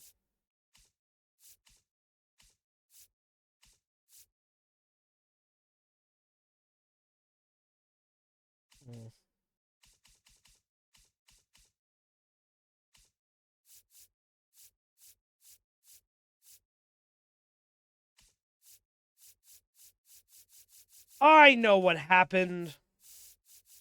This guy's in the MLB because he has to be in the MLB. Fuck. Yeah, that was silly of me. Yeah, he has to. Yeah, he has to stay. That's the problem.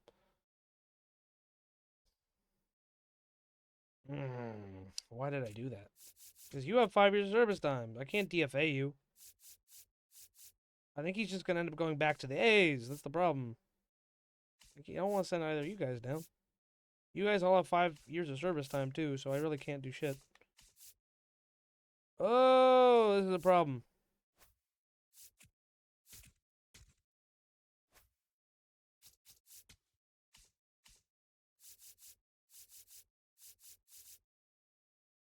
Um,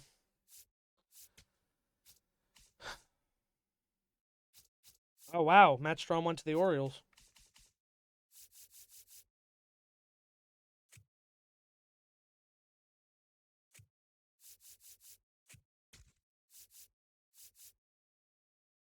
This is not good. He has to stay on the roster.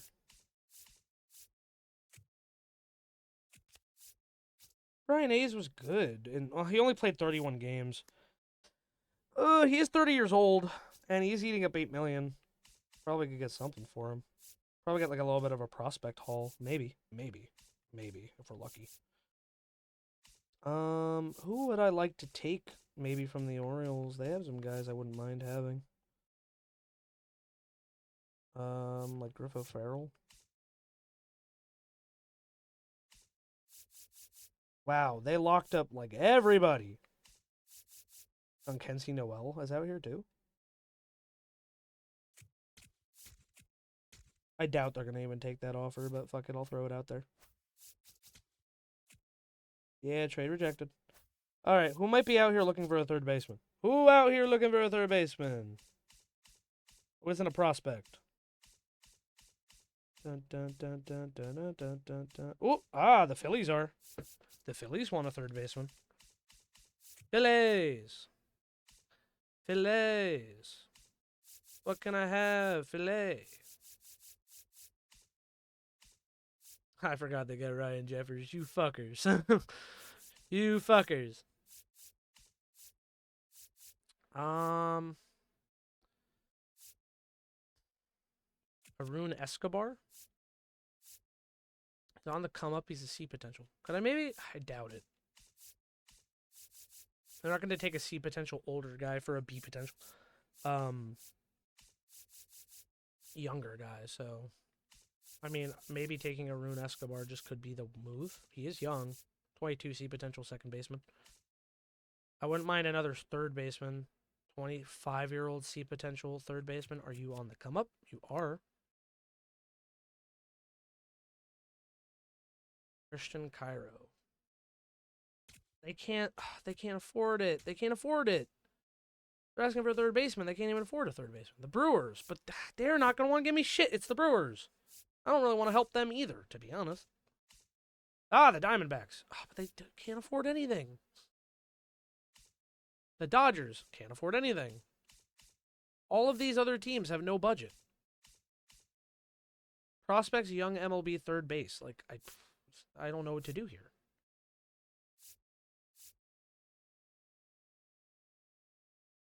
And your fucking third base is terrible. Jose Fernandez is a first-year contract. Can you play third? You can. White Sox. Do you guys want Brian Hayes? Do you guys want Brian Hayes? No? Oh, I'm in trouble. I don't know what to do. Because I don't really want to lose the guy who's a prospect. He looks pretty good. I got no one to send down. Someone would have to get DFA'd. Brian Hayes is like the only person I could possibly send away. All the teams that are looking for third baseman can't afford my third baseman. Can Brian play anywhere? No, that's the thing.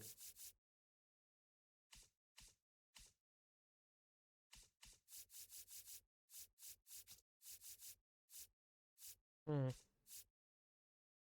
turn's shitty. Brian Hayes and Ariel Almonte for somebody.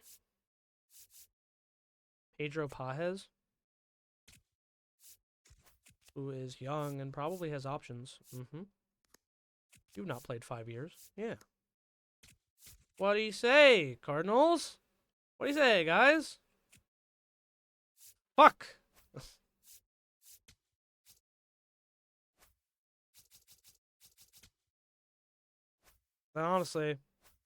Honestly, I think the best bet here is to try to send Brian to AAA or DFA him and then hope no one picks him up. Someone probably is going to fucking pick him up, though.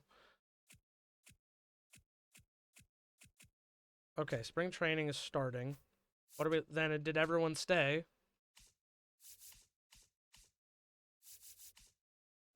We're going to sim through spring training, of course. Oh, nope, do not exit. We would have just lost so much progress, which is actually why I should save real quick. Lock everything in.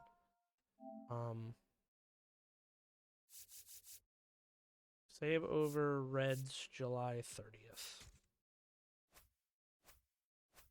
Okay. Let's sim through spring. Well, let me also turn this off real quick so it doesn't bother me through spring training. Auto fix. It's spring training. I don't care right now. Wow, 17-11 in spring training. Looking good. Who's on the IL? Sal Stewart pulled his groin. He's fine. Okay. Probably gonna start the year in AAA anyway. Ellie did not have an amazing thing. Mike Trout, Vinny, okay. Eugenio, continue to kill it. Alondra Kirk looks good. Ian Happ looks good. Spencer Steer, Matt McClain. Matt McClain not looking as good. Dolis Garcia looking okay. Friedel looking pretty good. Sal Stewart looked really good, actually, in spring training. Okay. Jake Rogers looked all right. Edwin Arroyo did not look amazing. Okay, Gleam Perez, keep it fucking going, bro. That's what I'm saying. I gotta hold on to him. Advance to regular season. It's gonna fuck up my roster, I think. Key Bryan is gone. Somebody took Key Bryan Hayes. Unless he went to free agency. He did go to free agency. See, the one thing I wish you could offer like a minor league deal, because I wouldn't mind having him. Now I'm just paying his money, unfortunately. Didn't have a spot for him. What can I say? And where's Danny Coulomb? He's also, like, gone. It's because of the fucking stupid free agent shit. Like, it's just because of the way that, like, transitioning from the offseason into the reg season works. 2, 3, 4, 5, 6, 7. 1, 2, 3, 4, 5. 5 plus 7 is 12, and then 13. So we have the max amount of pitchers. Well, that was the thing, because we didn't have room for Danny Coulomb. But, oh no, he's here. He is here. Pomeranz is also a lefty.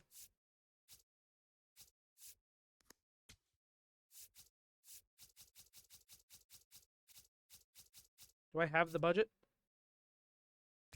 1 year, 5 mil. Okay. However, yeah, we don't fully have room for him.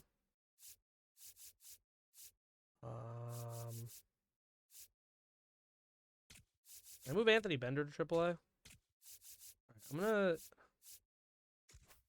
So we have what? Lefty. Shit. We have lefty, righty, righty, lefty, righty, lefty, righty, lefty. We have definitely a lefty heavy bullpen.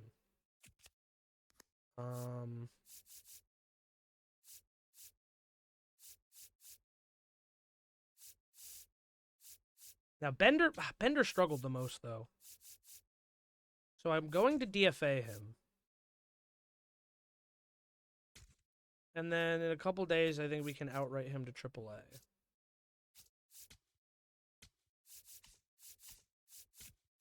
Outright to AAA. Yes, attempt to pass the player through waivers. There we go. That's what I needed to do. Oh, we won game 1. Oops, I didn't mean to do that. Okay, I can fix that. That's no problem. So did he get... Hunter Green got injured? Shoulder pull. 1 to 2 weeks. Fuck. Alright, and Anthony Bender did get outrighted, but now we have too many people in AAA. So, Dave Johnson, you're the worst on this roster. Go to AA. Bye. Okay. I accidentally simmed a game. We did win. That's good. A World Series matchup in the start of the year, too, which is crazy. A World Series rematch to open the season. Okay, the pitching rotation. Yeah, bullpen game. I gotta set an opener. Do I want Jansen Junk to be opener? I guess I could.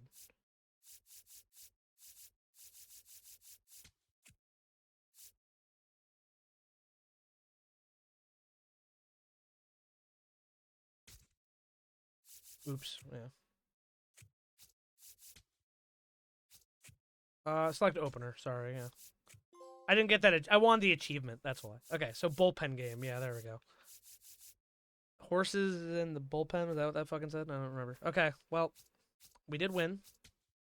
We win game 2. Nice. Auto fix your pitching staff and don't break mine. Oh, I hate you. We don't know what to do. Oh, precedent. There we go. I don't really care. Okay, you guys good now? Good? Everyone having a good time? Let me also look at the lineups because I haven't. So we got Ellie, Trout, Vinny, Suarez. Yeah, that's fine for now. I'm gonna go Hapkirk. Oh no, I kind of like righty, righty, switch, righty, righty, righty. We don't really have the matchups quite the same.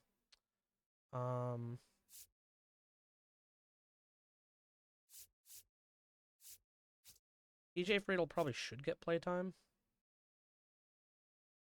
DJ Friedel can play left. Hap can play nothing.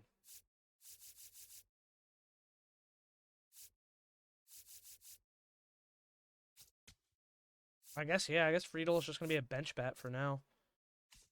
Against lefties, we have Hap, then Trout, then Suarez, then... Why would Vinny be in the cleanup spot against lefties? I don't understand that. And honestly, actually, Ellie should always be leading off. Truthfully, Ellie should just always be leading off. Suarez, Trout, Hap. I like the rest of this against lefties. There we go. Much better, I think. Let's do another save, because it's been a second.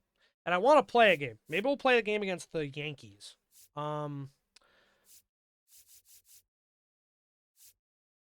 Save over September. I have a lot of red saves. Try to keep it kind of spread. Up 2-0, though, to start. Third in the league. That's good. And we lose that one. All right, we're probably going to play this game against the Yankees before we call it for the day. That sounds fun, and I want to do that. So I'm going to run to the bathroom real quick. But we are going to play this game. Oh, you know what, too? I don't know if I mentioned it. I don't think I did. We're going to wear the new City Connects because they are in the game now. The Reds got a new City Connect for 2026. Of course, it wasn't in the game when we did the first season, but it is now. So we're going to use it. I think we can. Yes! I don't... Can you still use the old ones? Yes. They're now alternate too. But we do have the new City Connects. Which, other than the, like, kind of maroonish color, I like them. So we're going to do that for sure. Great American Ballpark, a beautiful day. I'm excited. We're going to play one game of the 2027 season. Long fucking offseason. Then we'll call it a night, and I'm going to switch over games. And we'll do a recap and everything. So, Bryce Miller on the mound, too, our new pitcher. I'm not going to start this just yet because I kind of want to do a little intro and stuff. So, I'll be right back, and we will hop in with game 1 that we're actually playing of Reds franchise here in 2027. I will also make sure I have to set the situational importance too before the end of the night. So I will be right back, and we'll hop in just a moment.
Perfect timing for that ad break to end.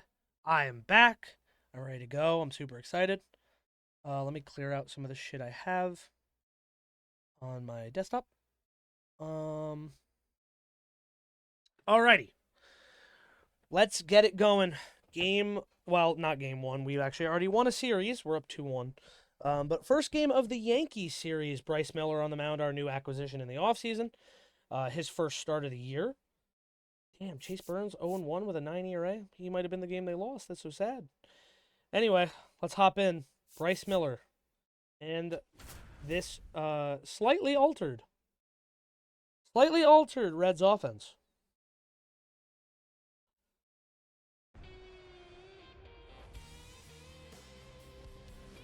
Welcome, Cincinnati.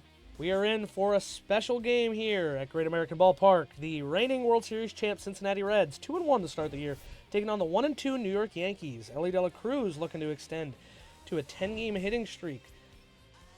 They got the City Connects on, ready to go. Bryce Miller, ready to make his first start, acquired via trade in the offseason. The Reds looking to keep their winning ways and continue on in 2027.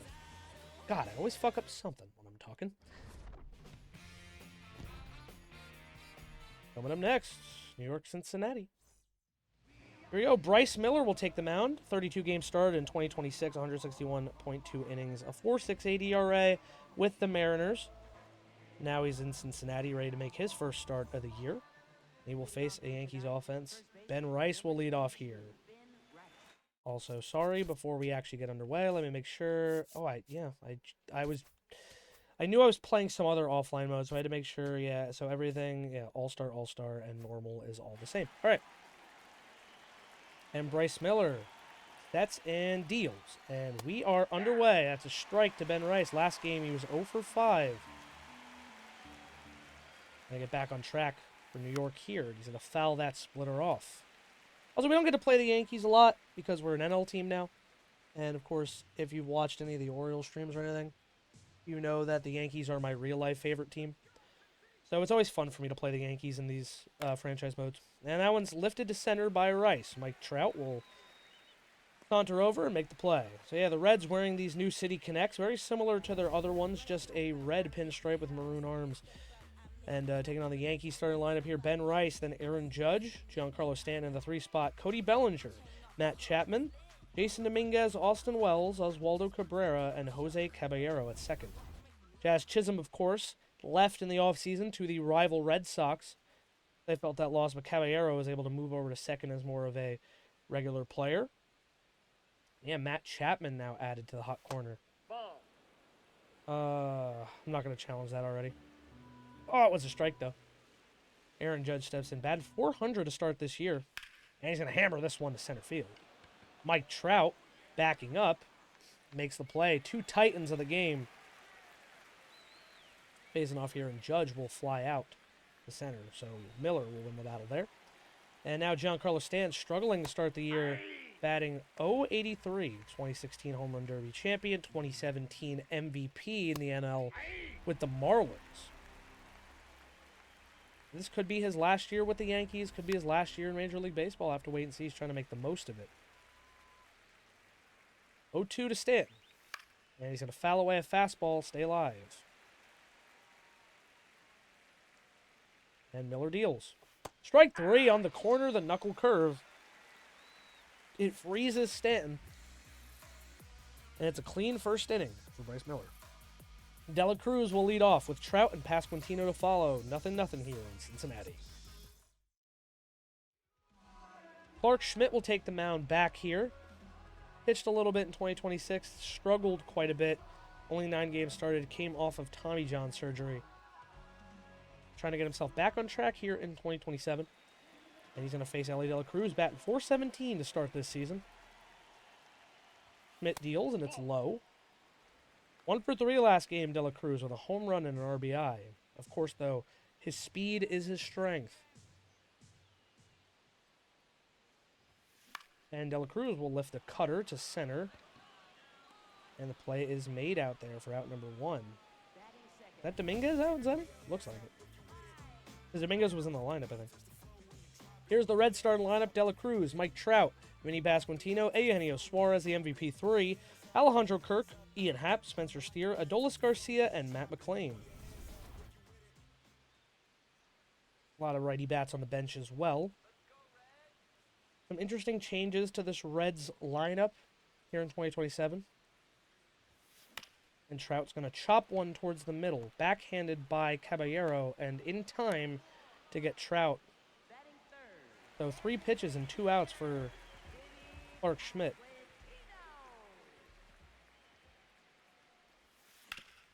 And this one swung on by Pasquantino and grounded to third. Quick inning for Clark Schmidt. Matt Chapman makes that play. Bellinger, Chapman, and Dominguez coming up. Still nothing, no hits.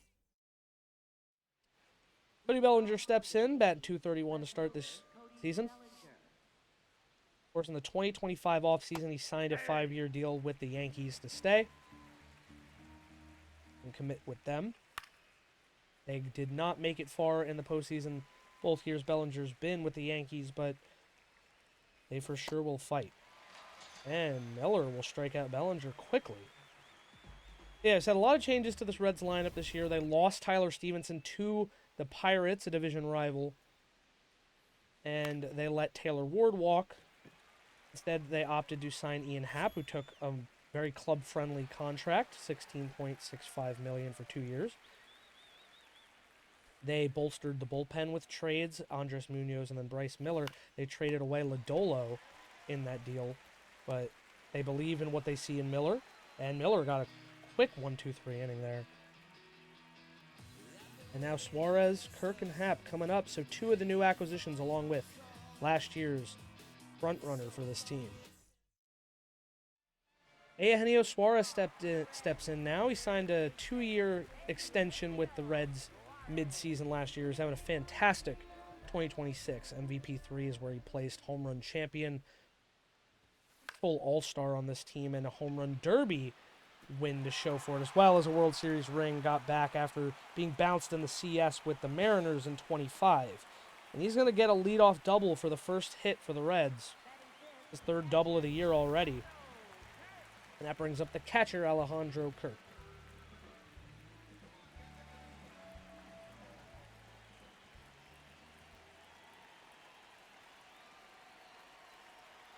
Kirk batting .286. Kirk will challenge this one early. And it's... Wow, that's really good. I look like Jazz Chisholm out here. So, Reds already lose a challenge here. Nothing ball game. Bottom 2nd. Rough time to challenge.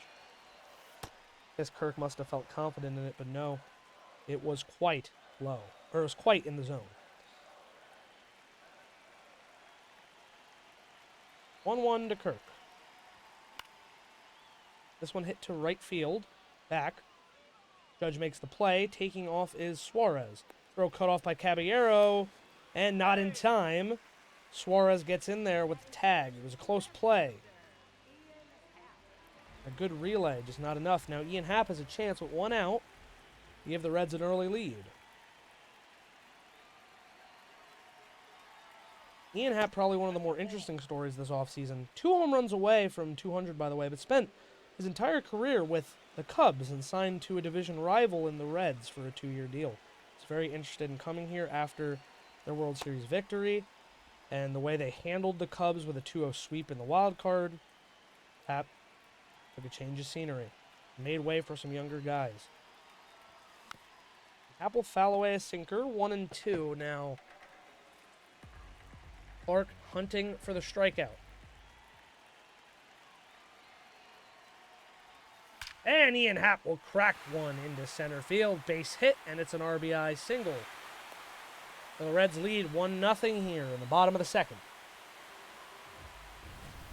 Yeah, just a hanging curveball. Ian Happ. Well, it was a little in on the hands, but yeah, Happ just got to it. Slammed it up the middle. That's an RBI on the board for his new team. Spencer Steer steps in now.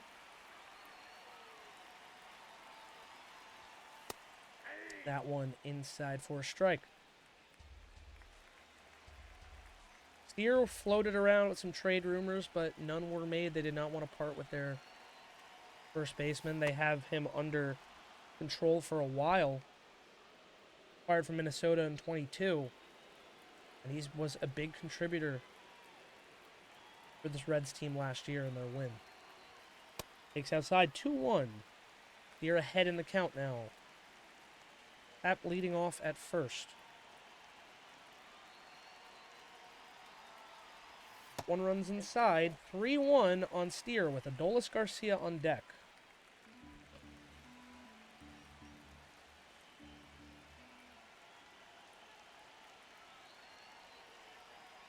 Schmidt deals, and it's under the zone, so that'll be a walk for Steer. First walk allowed by Schmidt, and it's 2 on with 1 away for Adolis Garcia, who signed 1 year, $9 million, kind of a panic signing after losing out on the Ryan Jeffers sweepstakes. He went to Philly. That also resulted in the Alejandro Kirk trade. Love to see how both of those contracts fare for either side. Kirk under at least 3 more years of control.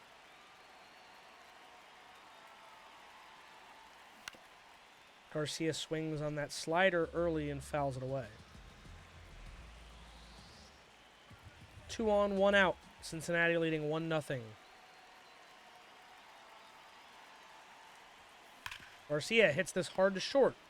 Will be second for 1. First, double play. And Clark Schmidt works out of the jam, but Ian Happ does give Cincinnati a 1-run lead. 1-0 after 2. Pirates win in extra innings versus the Yankees. And Jesus Luzardo struck out 11 and allowed 2 in a win versus the Cardinals. Lazaro Montez, 34 overall MLB prospect, 3rd right fielder, and 3rd for Seattle, homered and collected 2 RBIs in his MLB debut. So that's some news around the league. The Yankees have been struggling. They had this NL Central road trip start their year. This one bounces to Suarez on 1 pitch, and Wells is down. Now Oswaldo Cabrera. Oh, actually, Waldo might have been playing short. I didn't see. Waldo batting 111. Back in the lineup here. Forrest broke his ankle in 2025.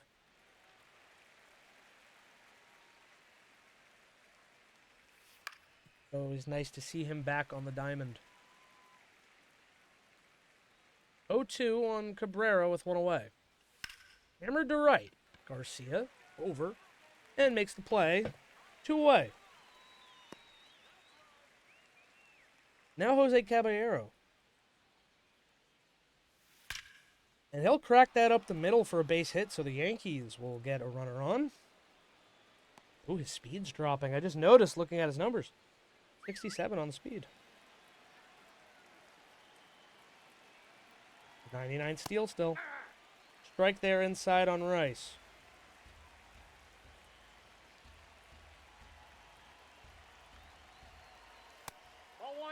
And a pitch out there. 1-1. That one grounded foul by Miller. Or by Rice, sorry. 1-2 to Ben Rice. Taken low. That one fouled away. The fastball. The Yankees hitters starting to catch up to it. Rice stays alive yet again.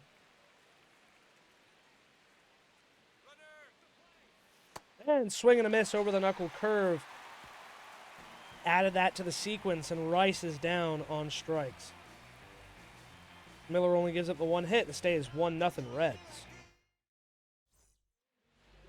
Matt McLean steps in now. And 300 to start the year. Pops this one up underneath it. Cabrera settles under and makes the play. 1 away. Where's Volpe?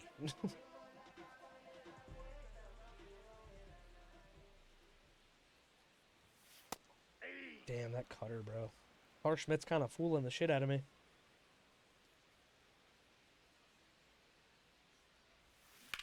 And fouls this one away. De La Cruz quickly down 0-2. Calls time to reset. 1 out, 0-2 here in the third. Takes that one low for a ball. Clark Schmidt at 24 pitches, way strong pace. De La Cruz lifts this one to left center. Going back, Dominguez makes the play on the run. For out number 2. I don't know why I said way good pace. He's on a really good pace. Mike Trout steps in now. Trout rips a knuckle curve deep to center. Dominguez back towards the track, and it'll die. Shy of the wall. So some hard hit contact for the Reds there, but unfortunately nothing gets done, and Schmidt has another strong inning. Stays 1-0 Cincinnati. Aaron Judge steps in now. Bryce Miller still out for work in the fourth. Sinker in there to Judge for a strike. Fastball gets Judge there. 0-2 on the captain. Fouls away that knuckle curve.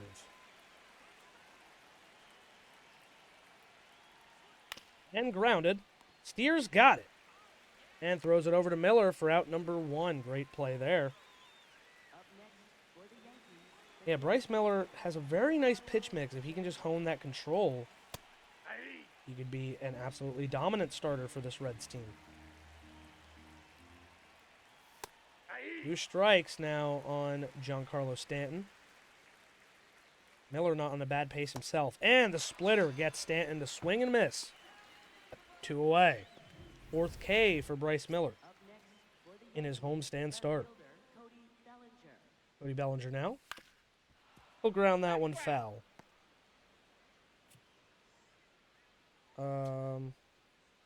Nah, I want you guys to be straight up, please.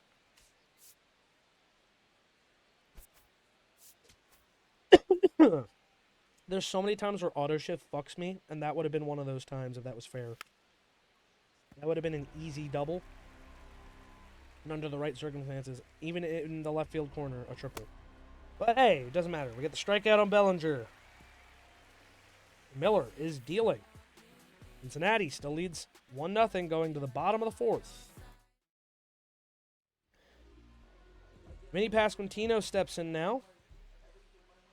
2-14 to start the year. Gonna take that one for a strike.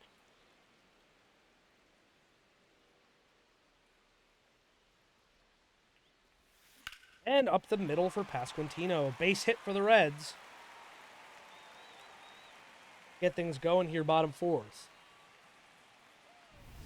Pasquantino just waited on that knuckle curve. It was a little lower, so ground ball, but hey, still a base hit. Suarez takes high. 1-0. Got a double his first time up.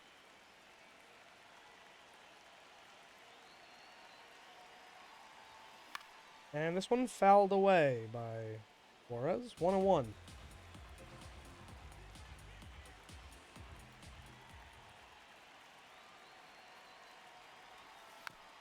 Swing and fouled that one away. 1-2. Suarez calls time.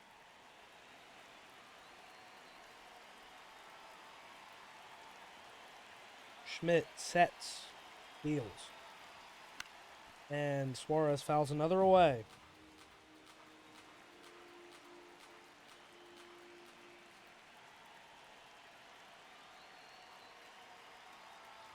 That one outside, 2-2. Suarez working the count here. 6th pitch coming up.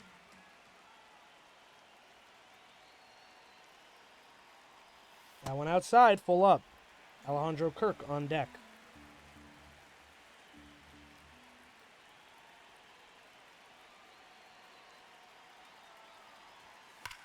Hard hit foul to stay alive. Stays 3-2. And another walk for the Reds, their second of the day. Suarez with a great at-bat there, battling back. So it's first and second with nobody out here for Cincinnati. Alejandro Kirk steps in.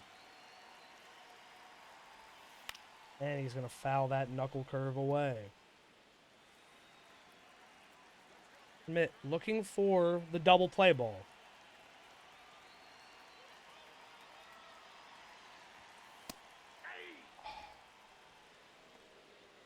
I'm not going to waste it. Yeah, I was like, I don't want to waste 2 challenges on Kirk, and I was like, I'm pretty sure that is a strike.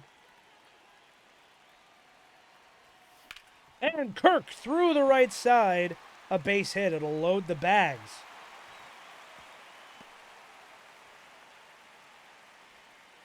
Great 2-strike hitting there from Alejandro Kirk, the catcher, and it brings up Ian Happ batting from the left side. Bases loaded against the Yankees. A little flare shot. Inside out swing to second for 1. First double play. It will score a run. So it's an RBI for Happ, but he does ground into a double play, and that helps Schmidt immensely limit the damage. Dang it, man. That sucks. Now Spencer Steer. And popped up by Steer. Caballero settles and makes the play. So the damage is limited. And Clark Schmidt works out of it. But the Reds get another run. It is 2-0. Matt Chapman now.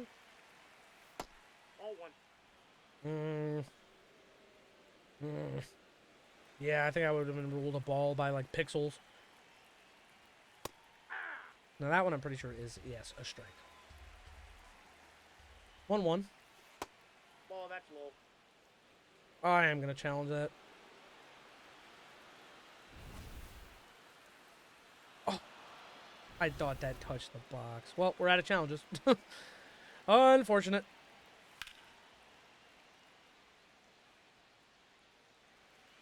Reds out of challenges here in the 5th inning. That one fouled away. 2-2.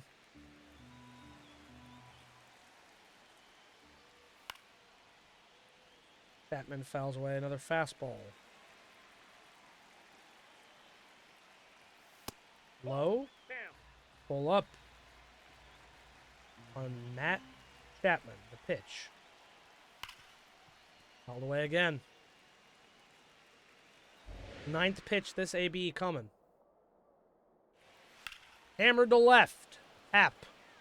Settles. Play made. 1 away. Miller wins the battle. Now Jason Dominguez. Fouls that one off. 1 for 3 with a single his last game. Strike 2.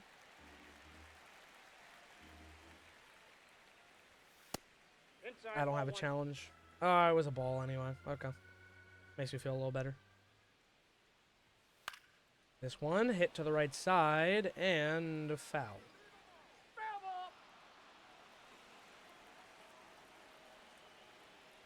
Swing and a miss over the splitter. Dominguez down on strikes. 6th K for Bryce Miller. And the fans really backing him right now. Now Austin Wells steps in. And a splitter drops in for a strike. Strike 2 there. And the pitch fouled off. Miller's done a good job getting to the 2 strikes. Takes him a little longer to get the finishing blow.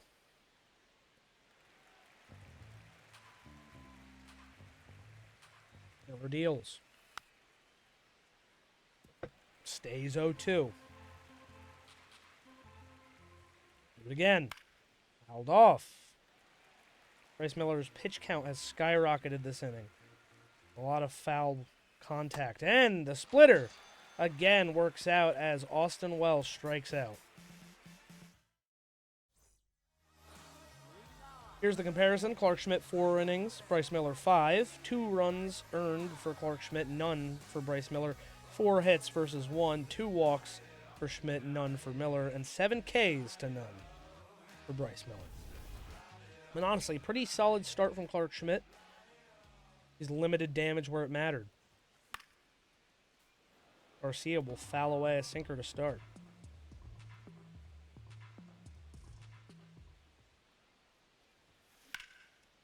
I'm under it. Dang it, bro. Cutters. Cutters. I hate cutters. Can't hit them. I don't think we have anyone to even, like, pinch hit at all. Nope. I missed Sal Stewart already. Don't got room for him, though. Not at this moment. Ball. That one's up high to Matt McClain. That one inside. 2-0 on McClain.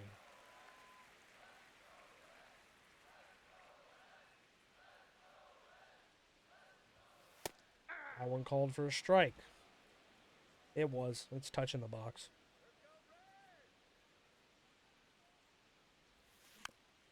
That was a ball, and I fucking swung. Again, not that I can challenge if they call it a strike anyway. Matt McClain down the left field line. Skied. Bellinger back. It dies at the track. Just under that one, McClain. Cutter. Fucking cutter. It's always a cutter. Why did I swing at that? Ugh. I make myself sick. Alright, come on, Miller. Let's keep it going.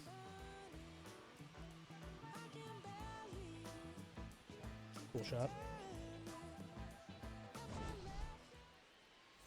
Bryce Miller back out there. 60th pitch incoming. And it'll be fouled away by Oswaldo Cabrera, who was 0 for 2 last game. Still 0 for today.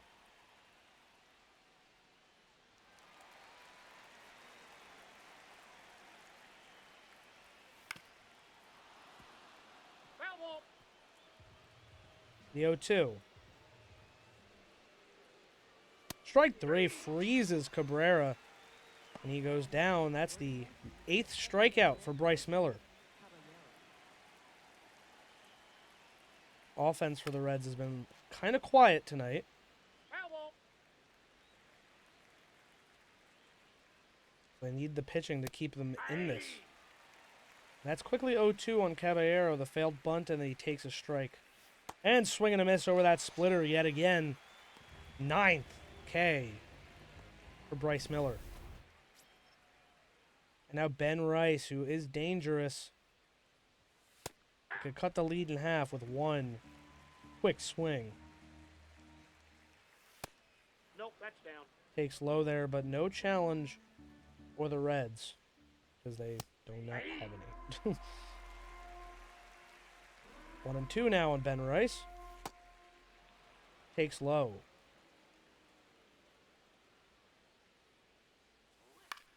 Fouls away the slider.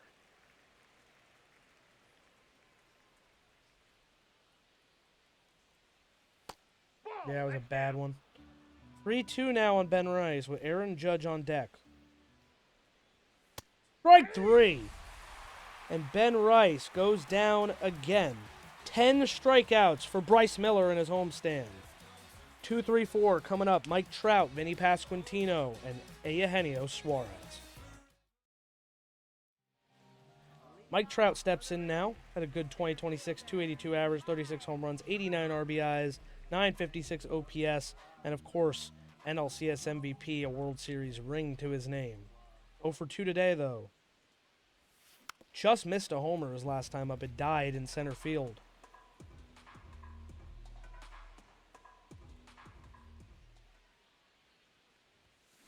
And Trout will rip one to left. And it's caught on a line. Unlucky day for Mike Trout here. In steps Vinny Pasquantino.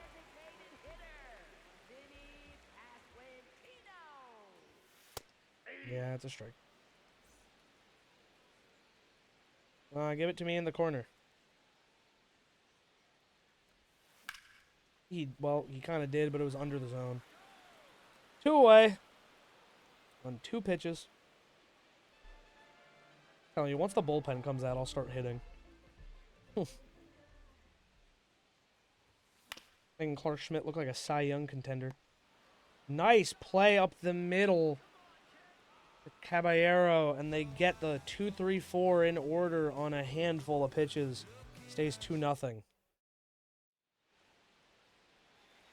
Bryce Miller still out here for the 7th inning. He'll face Aaron Judge, Giancarlo Stanton, and Cody Bellinger, the dangerous part of the lineup. And quickly down 0-2 is Aaron Judge. Ball one. That one low and out.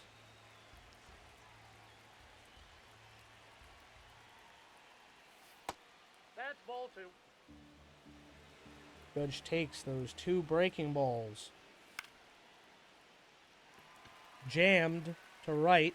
Garcia there and makes the play. 1 away.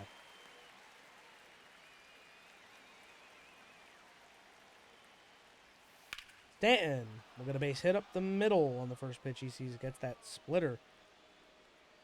Now runner on for the Yankees. Tying run will come to the plate. No pinch runner for Giancarlo Stanton here. Aye. Strike called low. No challenge by the Yankees.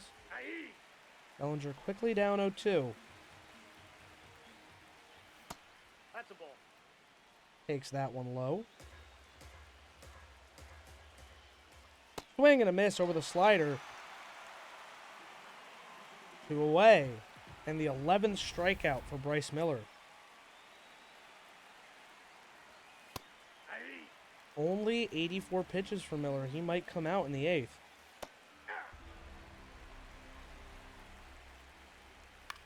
And jammed again. Popped up De La Cruz. On the infield dirt. Makes the play. We go bottom 7th. It stays 2-0. Bryce Miller has only allowed 2 hits in 7 innings. Irvin Castro will come out of the pen now. Clark Schmidt's day is over as they still try to work him back to regular starts, but very solid outing from him. Only the 2 runs given up. Keep the Yankees in it. They just not offered him run support. Ball. And Alejandro Kirk will take a pitch outside to start this AB.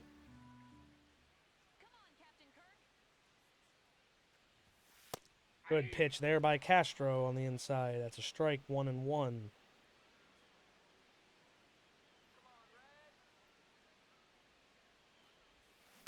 Kirk hits this curveball to center.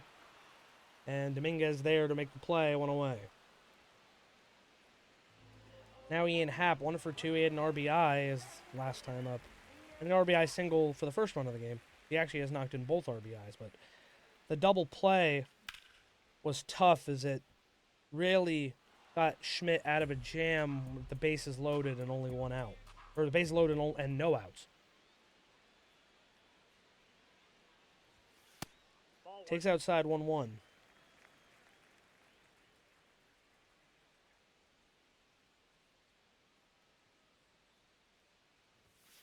Two and 1 now on Ian Happ.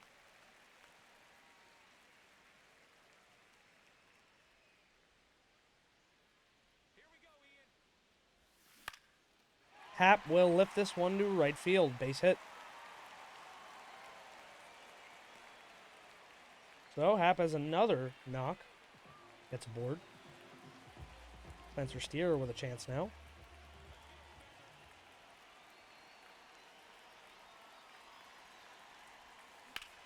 And Steer will rip this curveball deep to right center, but Dominguez makes the play on the run. Gave it a ride, but it could not find grass, so 2 away. That brings up Adolis Garcia.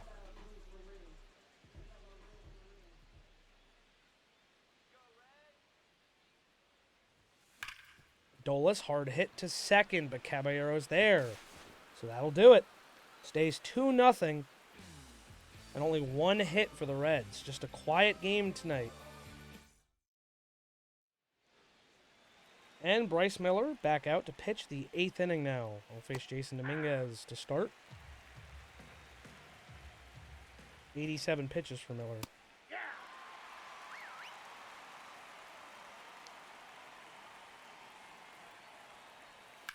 This one hit hard to the left side, and they'll go foul.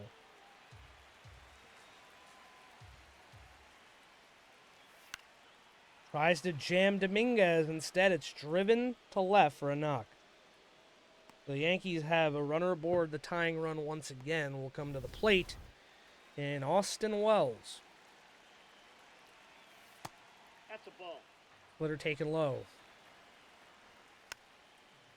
Fastball fouled away. Sinker fouled away now.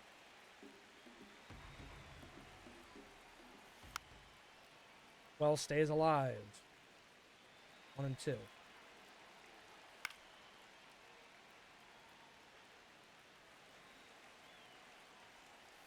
This might be Miller's last batter unless he can force the double play.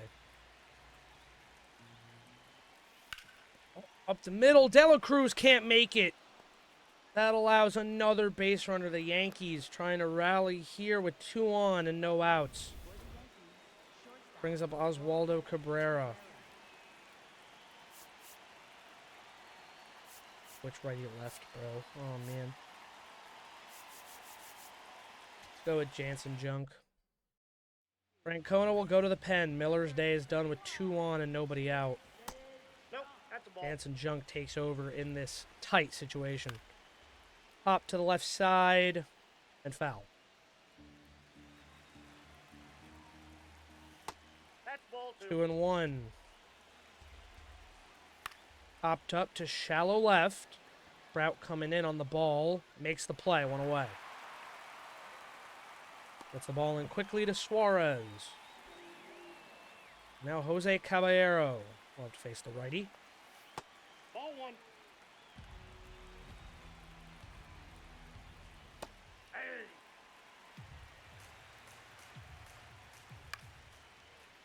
Fouled away.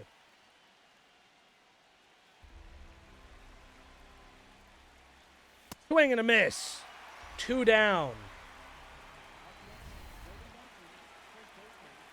Now Ben Rice is all that stands in the way of another scoreless frame. Right there. Yankees still have both their challenges. They've not used them. Sweeper fouled by Rice.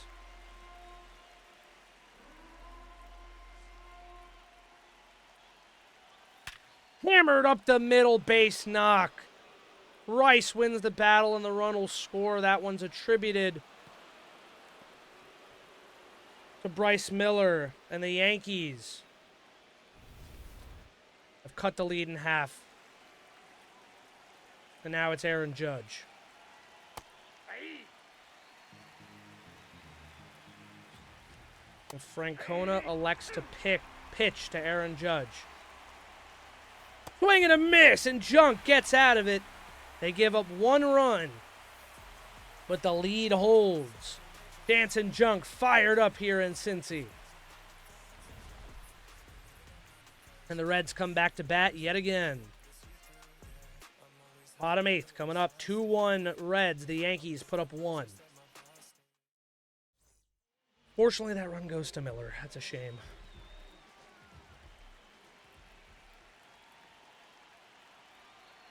Matt McLean leads off here. And he's going to lift one to left. Bellinger tries to lay out and can't make the play. It'll roll all the way to the wall. McLean will hold up at second. Got a lead-off double for the Reds. Second of the year. They're going to try to get that run back. De La Cruz leading off now. Oh my god, I'm stupid. Why did I swing? De La Cruz pops one up to center. McLean hustles back to second. Mike Trout now.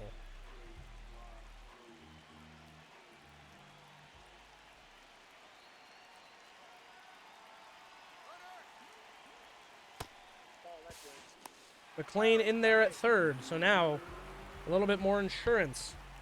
90 feet away with 1 away. Trout takes a pitch inside for ball 1. Infield in.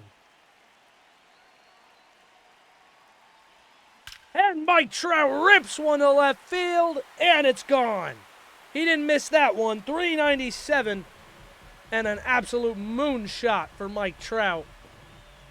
And late in the game, the Reds show life. His 3rd home run of the season, Trout. 2 more runs added. 4-1 Cincinnati.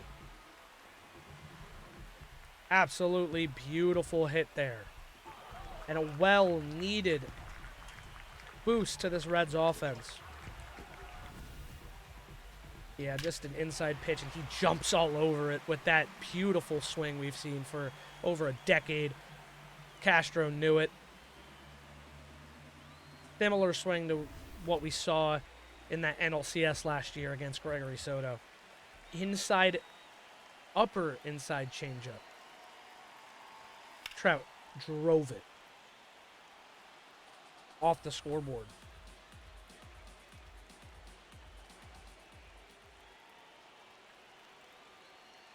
Then he passed Contino 0-1 now. It's pitch inside, moves out of the way. 24,000 in attendance on this cold night here in Cincy. 4-1 they lead. Takes another pitch inside, 2-1. Castro starting to lose it a little bit. Luis Heel up in the pen, as well as Jake Bird. Yeah, Luis Heel got fucking sent down to AAA today in real life. Bad start against the Astros. Pasquantino spoils another fastball up in the zone. 2-2.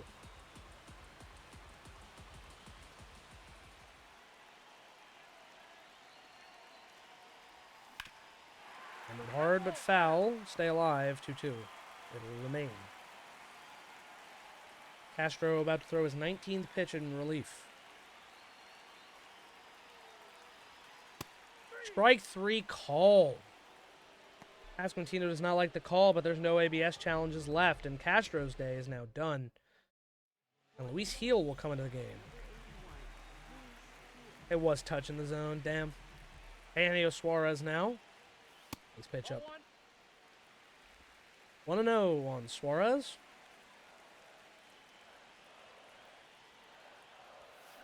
Swing and a miss there. 0-2, or 1-1.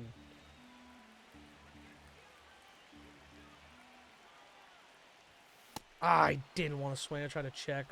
1-2 on some bad pitches there by Heel. That one way outside 2-2.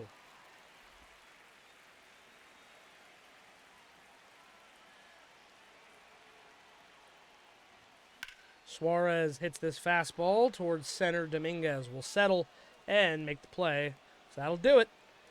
But Reds take their 1-run lead to a 3-run lead off the bat of Mike Trout and a double by Matt McLain. Trout jumps all over an inside changeup and smashes it. 4-1. Righty, lefty, righty. Go to Tony Santillan. Tony Santillan will come out of the pen now to face the final 3. Excuse me. Stanton fouls that one off. He almost started the rally last time up. Oh, deflected off the glove of McLain, but plenty of time to gather and fire for out number 1.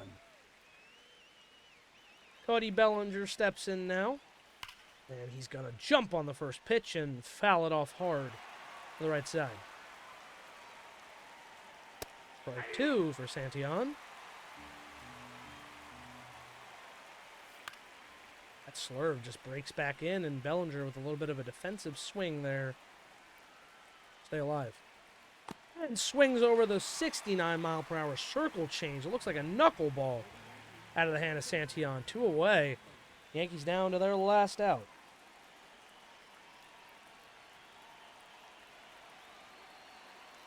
Santillan deals. Strike 1. Matt Chapman. Off to a slow start here in 27. Ball. Takes the ball away. Ball 2. Takes another ball there. 2-1 on Chapman. Called for a strike. Yankees down to the last strike of game 1. Fouled away. 2-2.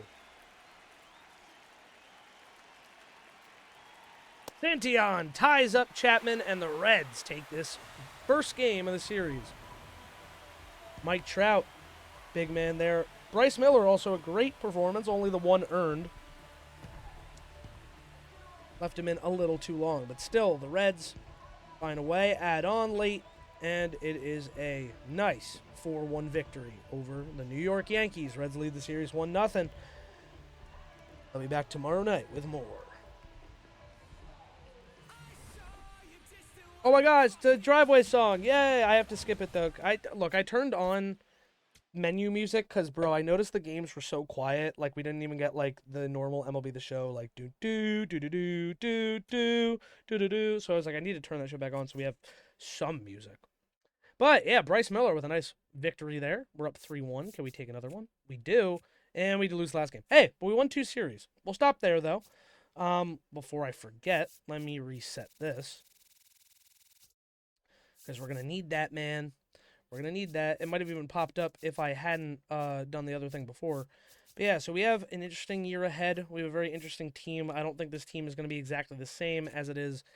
Like I don't think it's gonna be exactly the same by the end of the year. I think there's definitely gonna be some guys we end up trading at the trade deadline and stuff like that. But the team seems to be in a decent shape after everything that happened. I like some of the moves we made. Andres Munoz feels like a good grab. Bryce Miller does feel like a good addition to the group, especially when we have, I think, 2 more years of ARB with Bryce Miller, and he's young and he's getting better. Um, Actually, his ability for fielding dropped. Look, time will tell. 1.29 ERA to start. Let's keep on the high. Let's keep on the positive. Of course, yeah, looking over everything we did today. I go back to my thing. So yeah, we got Bryce Miller and Andres Munoz from Seattle. We did trade away Brandon Nimmo to get rid of his contract, although I really liked having Nimmo here, and Nick Lodolo, who is going to be very expensive in ARB. So time will tell how that trade will go. We'll have to check in on Lodolo in the time. We also signed Ian Happ for 2 years, 16.65. He was asking for 18.5, so we got him a little bit cheaper. Don't hate it. A cheaper replacement for Taylor Ward. I think Taylor Ward probably would be better overall, but I don't mind because Ian Happ is a switch hitter. I have some faith in him. We got Jake Rogers as a free agent, 2 years, 12.4. We had Edglin Perez from the Rule 5 draft, who was an Athletics number 8 prospect, 20-year-old B potential catcher. We got Adolis Garcia, 1 year, 9.79. I think he could be someone we flip at the trade deadline as a veteran bat that some team might need as a DH or something. And then the biggest trade, we traded away a lot of guys, including Reese Hines and a prospect, Eugene Chin, as well as some other lower grade prospects, starting pitcher Ty Floyd and second baseman Trey Faltine, to get us Alejandro Kirk, who is under control for the next few seasons and is a good power bat to have, a good reliable catcher. I think that trade will age well for us, hopefully. A little worried about the contact. The power is high, the contact low. There's definitely a lot of things we can still do to make this team better. But we are still predicted to win 93 and win the division. As you can see, it's a division 93, projected 93. We're currently 4-2. We're still dealing with the Pirates, who took our guy fucking Tyler Stevenson, man. And Shea Langoliers they also traded for, bro. Made all the moves I wanted to make. But I think their bullpen took a hit. I think their offense took a hit. So, like, it's going to be interesting to see how this year shakes out. I think it's still going to be a tough NL Central, but I feel like our chances are still pretty good to go back to back. But that's going to do it for part 4 of Reds franchise. A good almost 3 hours as we did the entire offseason and played one full game.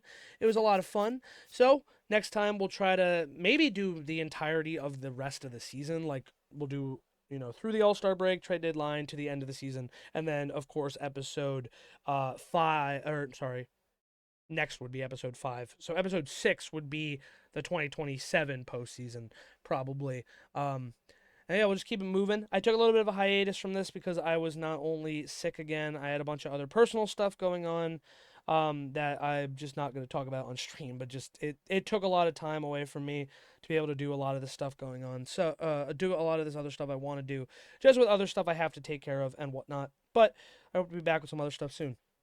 If you like the Reds franchise, check out the whole thing on the Hey It's Joby VODs channel. You can also check out my Orioles franchise for MLB 25. We also have Madden franchises for Madden 25 with the Jets, Madden 26 for the Panthers, and a one that we're doing very sporadically, Madden 09 Vikings. I also might want to do an MLB The Show 13, 10, 11, or 13 franchise at some point. Which would also be a very sporadic one. Maybe we'll do that in the future, still want to. But if you also want stuff that isn't sports, we do horror games, shooters, games with friends, all sorts of other stuff on the Hey It's Joby VODs channel. Tons of my extra content. And if you want edited horror content, you can check out the Hey It's Joby main channel. Otherwise, you can catch me live here, Hey It's Joby, on Twitch. But yeah, hope you guys enjoyed part 4 of Reds franchise MLB 26, not Madden 26. And I'll see you guys real soon in the next one. Bye bye.